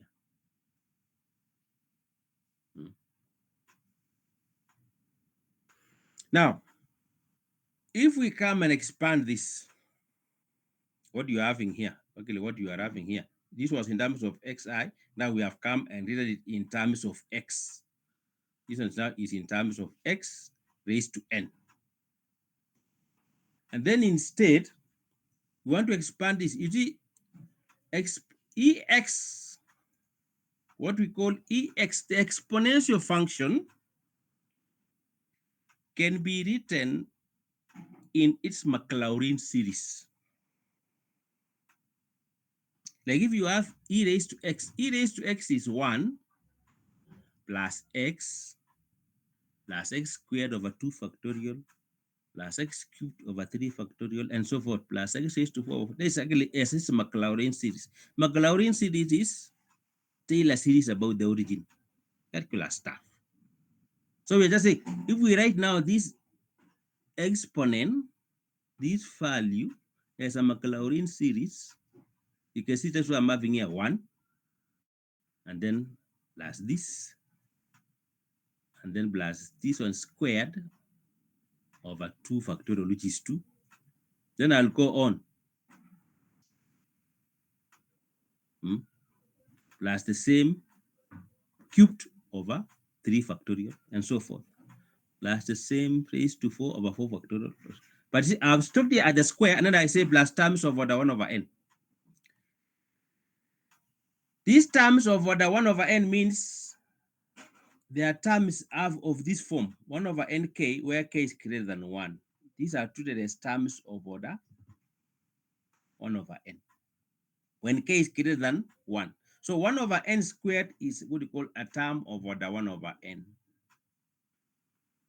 1 over anything, 1 over, so long as that k is greater than 1, 1 over n squared, 1 over n raised to 1.5, 1 over n cubed, all those are terms of, and if you check what have remained, all those which I have left out are actually terms of order 1 over n. You can see what I have here is what I have in the denominator is n. This is actually 1 over n. Yeah? They are a function of 1 over n. This one is 1 over n raised to a half. So you can see the powers of n are decreasing. If you come here, the power of n in the denominator is greater than 1. Yeah? So all them are powers of order 1 over n. And those ones, when we take the limit as n tends to infinity, those ones are taken to tend to 0. They will vanish. So in this, so now you can see now I have a linear function. I want to get expectation of this function. So I'll just use expectation. I open the brackets and take expectation. The expression of a constant is a constant. If I come here, I have expression of x, which is mu.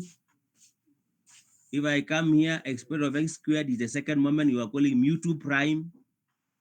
The rest are just constants. That's why you see here I've got t over sigma root n is actually t over sigma root n. And then expression of x is mu. If you come here, I'm having t squared over 2n sigma squared. Those are just constants. It will go and act on x squared. Expression of x squared is what you are calling mu2 prime, the second row moment. The rest are terms of order 1 over n.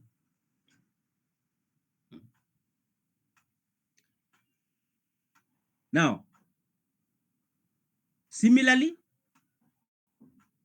we combine now. We combine, and remember this one is raised to n. We now come and combine with this part also as a Maclaurin series, so that we have everything in terms of Maclaurin, the exponent also here. And then now we multiply out.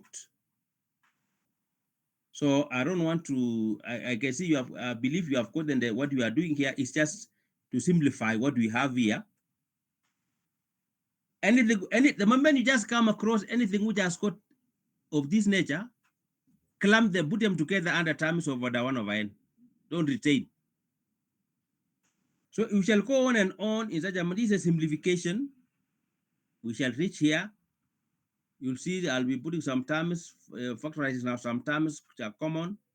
Anything which has power greater than in 1 over n in the denominator, anything which has power greater than 1, they'll be part of order 1 over n. So you'll come up to here. By the time you reach here, let me just go here. Let me skip this. And by the time you reach here, you find mu2 prime minus mu squared. You can see that makes sense. It has a meaning. This is the second row moment minus the square of the mean. That is variance. So this sigma squared, then t squared over 2n sigma squared. Oh, then sigma squared and sigma squared cancels. Again, this one I have terms of order 1 over n. So you have 1 plus t squared. This sigma squared and sigma squared have cancelled. So I'll have t squared over 2 divided by n. This one has gone. And then plus terms of order 1 over all raised to n. Now, as n tends to infinity, these terms of order 1 over n, they will vanish. They will go to 0. This part will go to 0. And if you use this, remember what you are using when you are getting the limit for t. When you are for it to go to standard normal, you get the limit of 1 plus t over n raised to n goes to exponent t. So it is of the form, exactly of the form. That means this part will go to 0, and this n tending to infinity, this result will go to exponent t squared over 2 as n tends to infinity. And if you look at this is the MGF of a standard normal distribution. This is the MGF of a standard normal distribution. That means the standardized Sn will have in the limit a standard normal distribution. Normal would mean 0 and variance unity. But you can actually see actually Sn, if you are to look at if you look at Sn, what it actually means, Sn over n is actually the sum of mean. So if you are to look at the, I don't know whether I have that remark anywhere, I could have demonstrated to you. It's actually here. Yeah, it's actually here. You see, x bar is Sn over n. You know, and exponent of Sn was n mu. So exponent of x bar is mu. Power of x bar is sigma squared over n. The chain rule results I gave in a remark earlier. And so when you standardize Sn, subtract its mean, which is n mu, you divide by its standard deviation sigma square root of n, is actually like standardizing the sum of mean. It's like saying x bar minus mu, which is its mean, you divide by its standard deviation. Standard deviation is sigma over root n. So sigma over root n, that's why root n goes up. So it actually says whatever distribution, the distribution of the sum of mean will be standard normal as n tends to infinity. This is what you call the central limit theorem. So whatever, doesn't matter where you are sampling from, it always happens that the distribution of the sample mean as n tends to infinity will have a standard normal distribution. Is called the central limit theorem.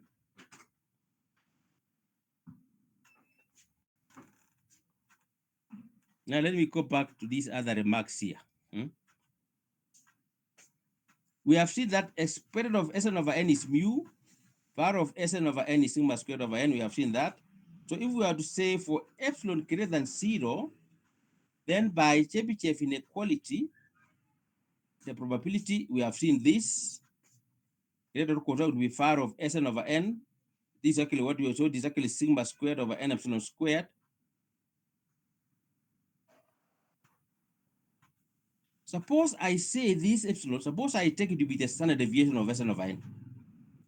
Suppose I take this epsilon to be sigma over root n. And actually sigma over root n is a standard deviation of Sn over n, which is actually basically our sample mean. So if you substitute here epsilon, if you put here epsilon squared, but epsilon is sigma over root n. So epsilon squared will be sigma squared over n. So you put here sigma squared over n, because this will become 1. Then you'll find that the probability, that discrepancy between Sn over n, which is minus mu, being greater or equal to sigma over root n is less or equals to 1. And or equivalently, using the complement probability that Sn, the discrepancy between some mean and the population mean being less than, now the complement, sigma over root n will be greater or equal to 0. The complement of this part, the inequality will change. These two are equivalent. But these are obvious results. So you can see what the weak law of large, what the weak law of large numbers is actually giving us obvious results. But a probability will always be less or equals to 1. And also a probability will always be greater or equals to 0. So it is actually giving us the results which are obvious. The weak law is giving us obvious results. Now, let us see now what our central limit theorem says. We said this standardized Sn, we have said we'll have a standard normal distribution Sn tends to infinity. So we are actually saying this is actually the CDF of the standardized Sn. Is what we have here. The CDF of standardized Sn, which is the standardized one, will confine the CDF of standard normal distribution. So we are saying the CDF of standard normal here. Here. This is the CDF of standard normal distribution. So we are actually saying the limit that we have written here. The limit of the CDF of the standardized Sn will be the standard normal CDF. This is what you are saying. So in remark 2, what we are saying is this. We have seen that the weak law is just giving us obvious results. So we are saying actually even CLT is stronger than the weak law. Because you can see the weak law is giving us obvious results when we take epsilon to be sigma over square root of n. That is our discrepancy. It's actually the standard deviation of the sample mean, giving us obvious results. But when you talk about that, we are saying also CLT is stronger than CLT is our single star. I'm trying to distinguish the two. And the weak law is a double star. I'm saying the single star is also stronger than the double star, which is the weak law. Because actually this, why CLT is also stronger is that star actually gives an estimate for the probability for the discrepancy. For the discrepancy that Sn over n minus mu lies within epsilon equal to sigma over square root of n. In other words, within one standard deviation of Sn over n. Within that one, within the one standard deviation of the sample mean. So it will actually give us an estimate for that probability. Unlike the weak law, which is giving us the obvious results. The strong law, the CLT, will give us the estimate of that probability. So if we take epsilon equals to sigma over square root of n, which is like this one, which is actually this one. I've taken my epsilon to be sigma over square root of n.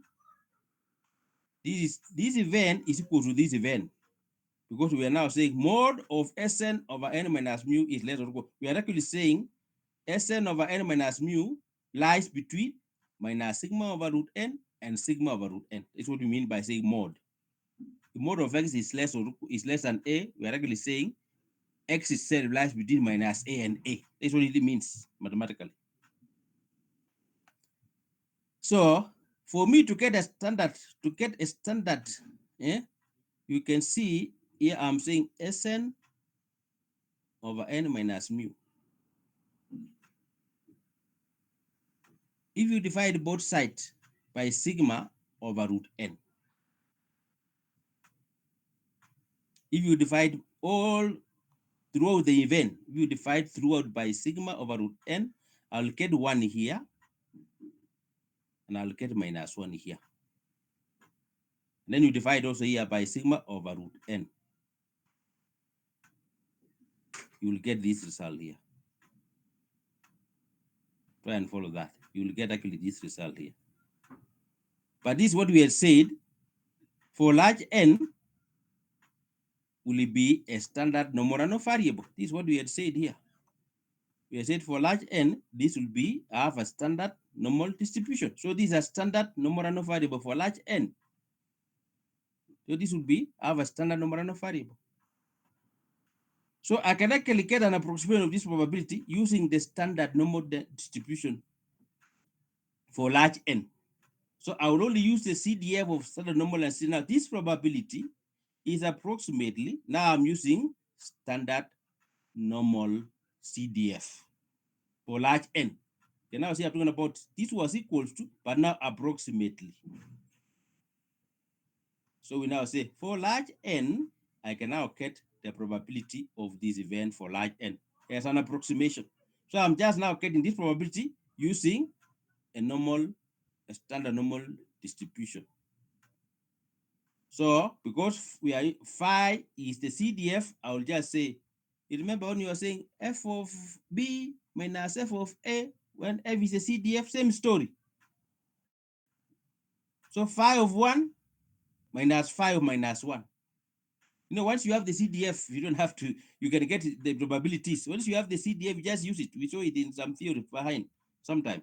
Once you have the CDF, you don't even have to integrate anything. So you just say phi of 1, the way you are saying we are getting probability of an interval AB, and we have the CDF, which was F. Say F of B minus F of A.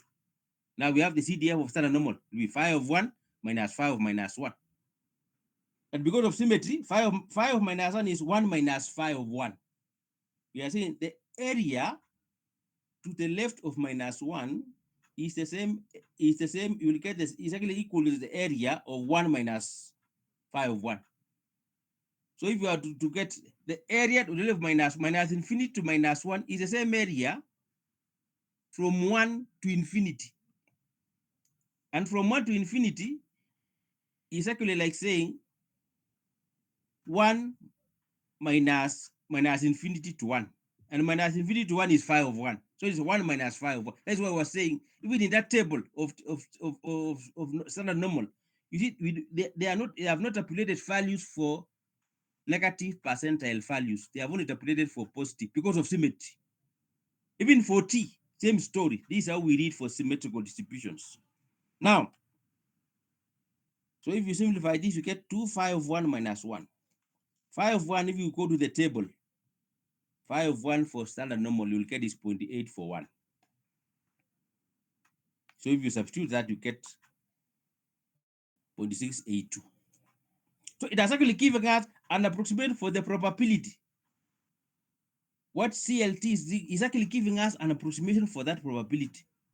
Not the generalities like the weak law is giving us the obvious things, but actually giving us the probability that the discrepancy between Sn over n being different from mu within one standard deviation will likely be 0.682. Yeah? On the other hand, you find that double star holds even when the random variables does not have a finite variance. You know, but you can see for CLT, we are saying it must have a finite variance. So you find that double star is more general. That's what it was giving us the obvious. So to sum it all, you find that actually star is a CLT and double star is WLLN. I've explained this earlier. So what you are actually saying, the standardized sum of mean, what you are in the Mark 3, as a limiting standard normal distribution as n tends to infinity. Therefore, the sum of mean as an approximate normal distribution with mean mu and variance sigma squared over n for large n.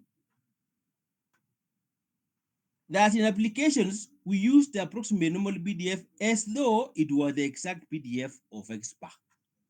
So for large n, we just use the normal PDF as though it were the exact PDF of X for large n.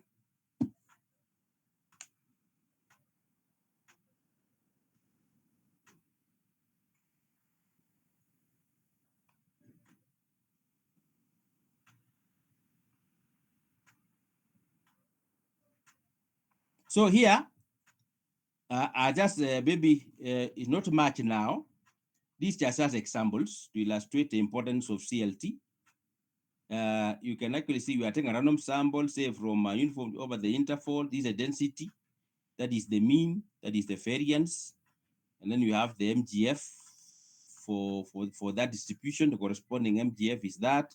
Then we want to find the MGF of X bar when we are sampling from this distribution. This is what the MGF would look like. This is what the MGF would look like. This is what the MGF would look like if we were sampling from a normal distribution over the interval 0. This MGF would look like this. And if you look at this MGF, it depends on n. Because the MGF depends on n, it means its distribution will also depend on n. In fact, various mathematical techniques can be used to determine the BDF of the submean for an arbitrary fixed positive integer n. But the BDF is so complicated to use in computing probabilities about the submean. So to compute probability such as this, suppose you are to find the probability that the sum of mean lies between 0.45 and 0.55 for n equals 75, say, for the sake of argument, would be extremely laborious. However, the conditions of the CLT are satisfied. For this distribution, uniform over the interval 0, 1, the mean is 1 over 2, a half, and variance is 1 over 12. Variance is finite, meaning the condition of the CLT, the zero limit theorem, are valid. And moreover, MGF exists for all real values of t. Therefore, we have for n equals 75. So instead, which we wanted to get this probability for this particular event, which I've said can be very laborious, we can actually try to approximate it using the central limit theorem. You standardize the sum of mean using its mean and standard deviation. And then, of course, you lost whatever you start when you standardize the sum of mean, you also use the same to standardize the endpoints. You will subtract the mean and standard deviation. If you do that, you can see this now will become standard normal. This value will go to 1.5. This value will go to 1 as 1.5. If you use now the standard normal density, it will be phi of 1.5 minus phi of minus 1.5. And then again, symmetry. This is phi 1 minus phi of 1.5. This is twice phi of 1.5 minus 1. Phi 1.5. Check from the standard normal tables. You'll find this 0.933. Then you find this probably is 0.866. So we have now got an approximation of that probability using the CLT.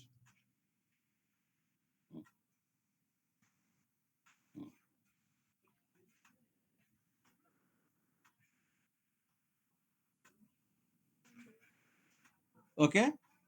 So if we were to use even the if we were to use the idea of the weak law, you know, what it actually says, if you can actually express this as x per line between 0.45 and 0.55, it means x bar minus 0.5 will lie between minus 0.05 and 0.05. The discrepancy between x bar, you're actually saying absolute value between x bar and 0.5. And 0.5 is actually the mean of the distribution. Being less than 0.05, this now this is how the discrepancy will be greater or equals to. We are now using that Jeff inequality, Markov inequality. So if you use that, it likely tells you the probability of this event will be greater or equals to 0.556. So what it tells you, the weak law of large numbers just tells you this probability will be greater or equals to 0.556 if for all distributions having that mean a half and variance 1/12, the probability of that event will be greater or equals 1.556. This is what it tells you. But the CLT will give you X, that approximation.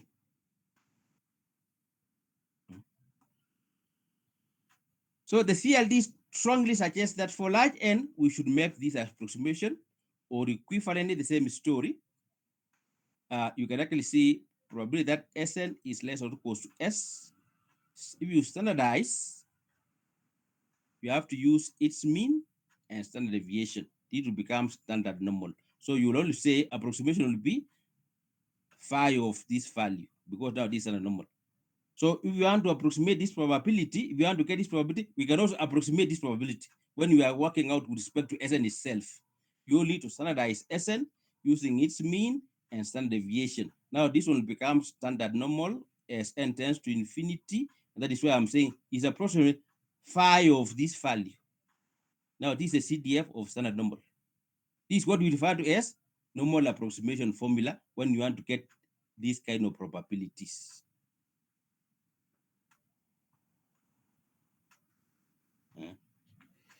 All right. Now, various numerical studies have indicated that in typical protocol applications, you find that n equals 25 is sufficiently large for this formula to be useful. When n is greater than 25, you find this normal approximation here, n equals 25 is sufficiently large for this formula to be useful. So for n greater than 25, you can use this approximation very comfortably when you want to get approximation for this kind of probabilities with respect to the random variable Sn. You will need to standardize and use standard normal CDF in the approximation. And these are the examples I'm seeing here. Now, this example is trying to approximate this. So for this distribution, the mean is 1, variance is 1, and then we can approximate this probability. You will need to standardize. So it will be phi of S minus n over root n. So you'll be able to read this probability from standard normal tables. This is what you are calling out that normal approximation using the CLT.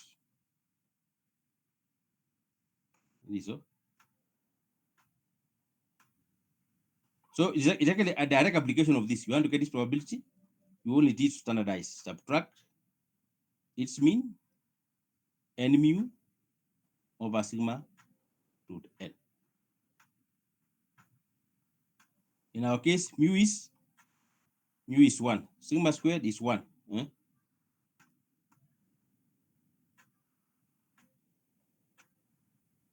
So you are substituting. Mu is 1, sigma is 1. So it is S minus n over root n. Is basically this. So for given, so it can be approximated. And we are saying for n greater than 25, for n greater than, you can use it comfortably with confidence. Number 2, we are almost done. It says it's actually a direct application. Suppose the length of life of a certain kind of light bulb after it is installed, is exponential to the mean length of 10 days. As soon as one light bulb burns out, a similar one is installed in this place. Find the that the time 50 bulbs burn out is within a 1 year period. So a problem can be formulated. So let xi denote the length of time of the height bulb that is installed. We assume that x1, x2, x3, and so forth are independent random variables, each have an exponential with mean 10, or parameter beta equals 1 over 10.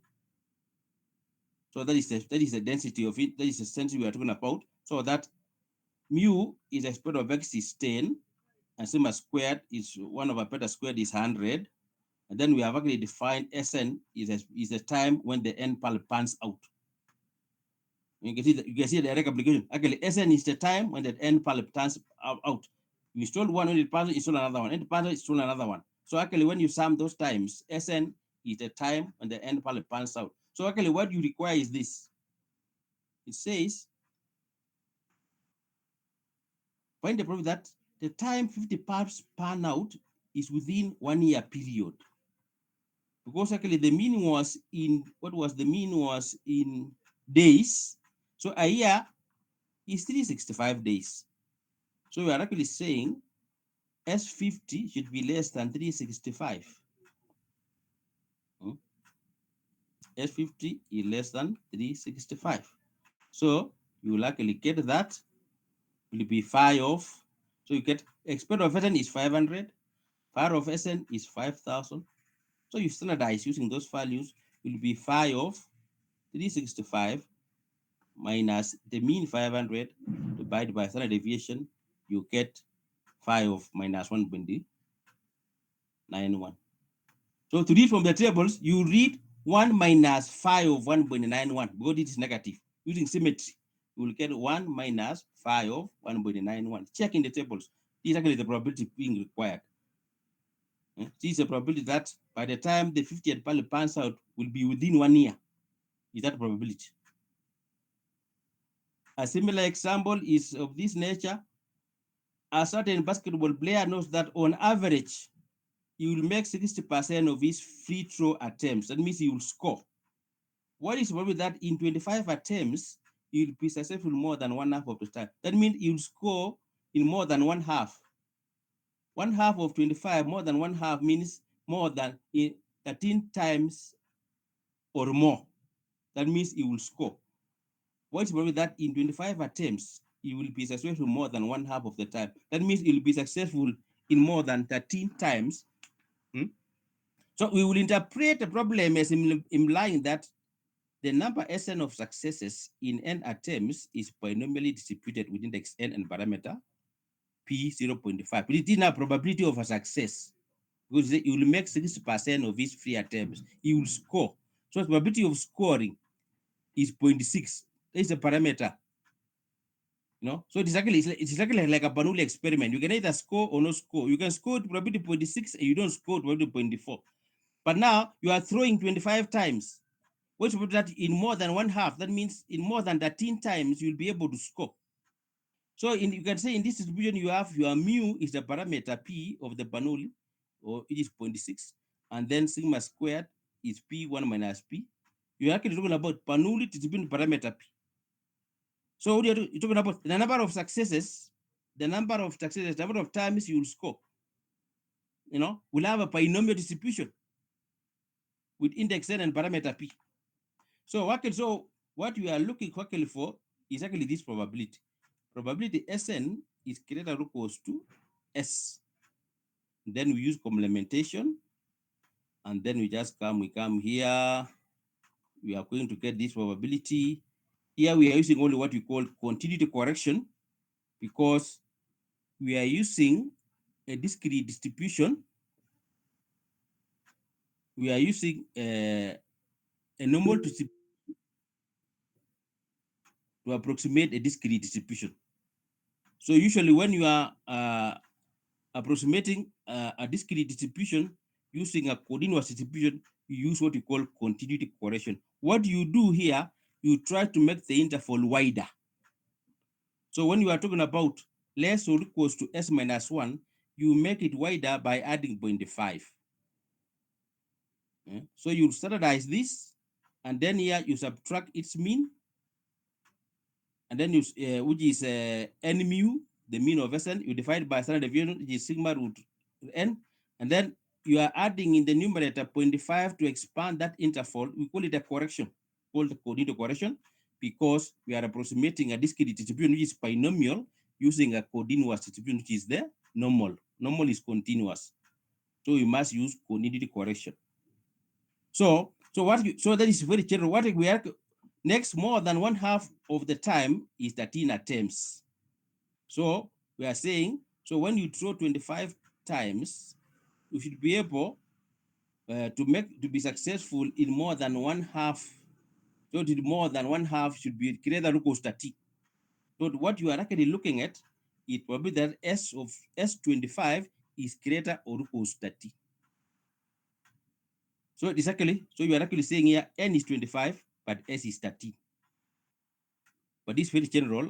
The one I have here is very general. So if you substitute N equals 25 here, and you substitute S equals 13 here, you substitute your mu, you substitute your sigma, and you simplify, you get that probability. 0.846. Compare with the actual probability. Compare actually in this particular problem, the actual probability, it actually means some probabilities of binomial from S equals 13, number of successes, to 25. Because we have said more than 1/2. That means you must some probabilities of binomial from 13 to 25. And when you do that, now using the binomial distribution, you actually get the exact probability to be 0.8462 and our normal approximation is giving us 0.846. Look at that accuracy. You can verify this either using your calculator, or you can use the app I've just mentioned. You can download, and you can use or you have a table on cumulative binomial probability, cumulative binomial probability table. So as we close, it's important to close with a sampling. We have discussed quite a lot of things to do with sampling, but let us relate this to the current context of CLT. It relates to the issue of finding the sample size. So in application sampling, we go as follows. So the CLT and the corresponding normal appropriate formulas can be regarded as refinements of the wiggle of large numbers, which states that for large n, Sn over n should be close to mu with probability close to 1. So the wiggle of large number itself, however, provides no information on how accurate such estimate should be. As we had indicated, it was giving us general results. The normal appropriate formula is full in this context. More precisely, for C greater than 0, we want to look for this, we want just to talk of a constant. For C greater than 0, we can want to find this probability. So if TC is given, and we want to find this probability, we all need, so this event is the same as this event, because this absolute value means this quantity Sn over n minus mu will lie between minus C and C. Okay. Now, multiply through by root n, and you divide by sigma. Or basically say divide through by sigma over root n. Then you see what is going to happen here. You will end up in the middle here, you will end up with Sn, which is standardized. You will see here you will have Sn, you end up with Sn, which is standardized. So we are saying as n tends to infinity, this thing will become standard normal. That's why you're able to use approximation now for large n. Now you just come and use the CDF. It will be 5 of this minus 5 of this. Using symmetry, will be twice phi of c root n over sigma minus 1. So we are saying this probability for c greater than 0, if c is this is now discrepancy. So if we know the discrepancy and we know the mean mu and we know the standard deviation, we can actually approximate this probability as indicated here using the CLT. So that given the probability, so if we are given this probability and the constant c, and we know the mu and the sigma, we can use this formula to find the sample size we require. So if we are given this probability, we are given a probability, and we know the mean mu, and we know the sigma, and we are given the discrepancy c, we can actually use this formula to determine the sample size we require so that we have this probability. And I've left this as an exercise here. Given that, say, I'm dealing here with a Bernoulli distribution with parameter p equals to a half.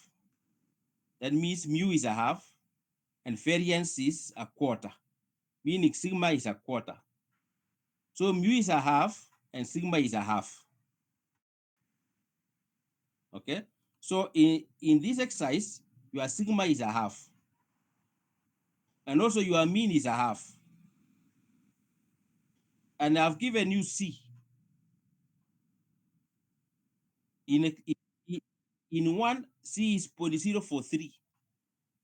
The discrepancy is 0.043, what we are calling this C here.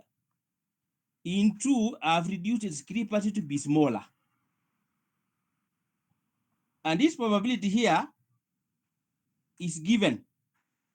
So twice phi of this minus 1 is what is given here, because we are given the probability. So this probability, which is twice phi of c root n over sigma minus 1, is given as this 0.99, approximately 0.99, because it is an approximation exactly for large n, approximately 0.99.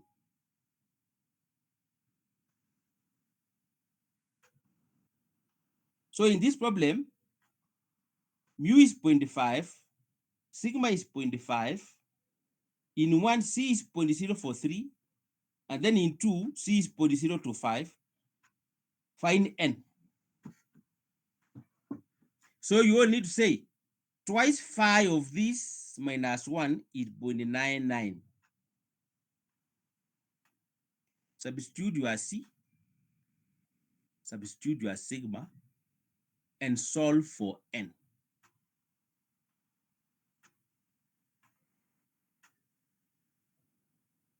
You have gotten what is required in that exercise?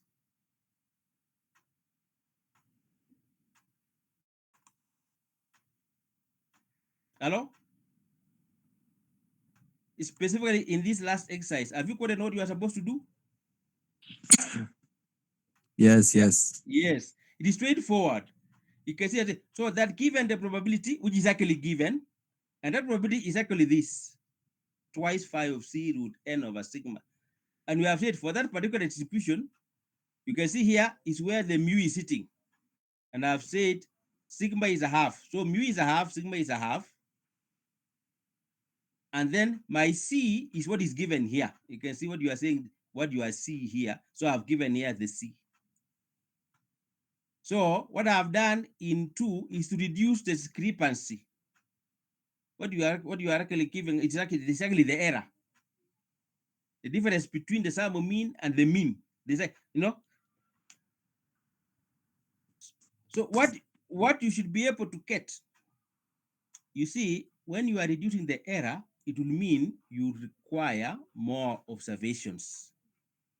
So actually 2 will require more observations than 1. When you want the error to be smaller, it means you require more. You can say we have fixed the probability, but I have reduced the error here. What it will mean, I'll require more observations in 2 than 1. So what you expect in 2 should be far much like the n in 2 should be far much larger than the n in 1. Are we together?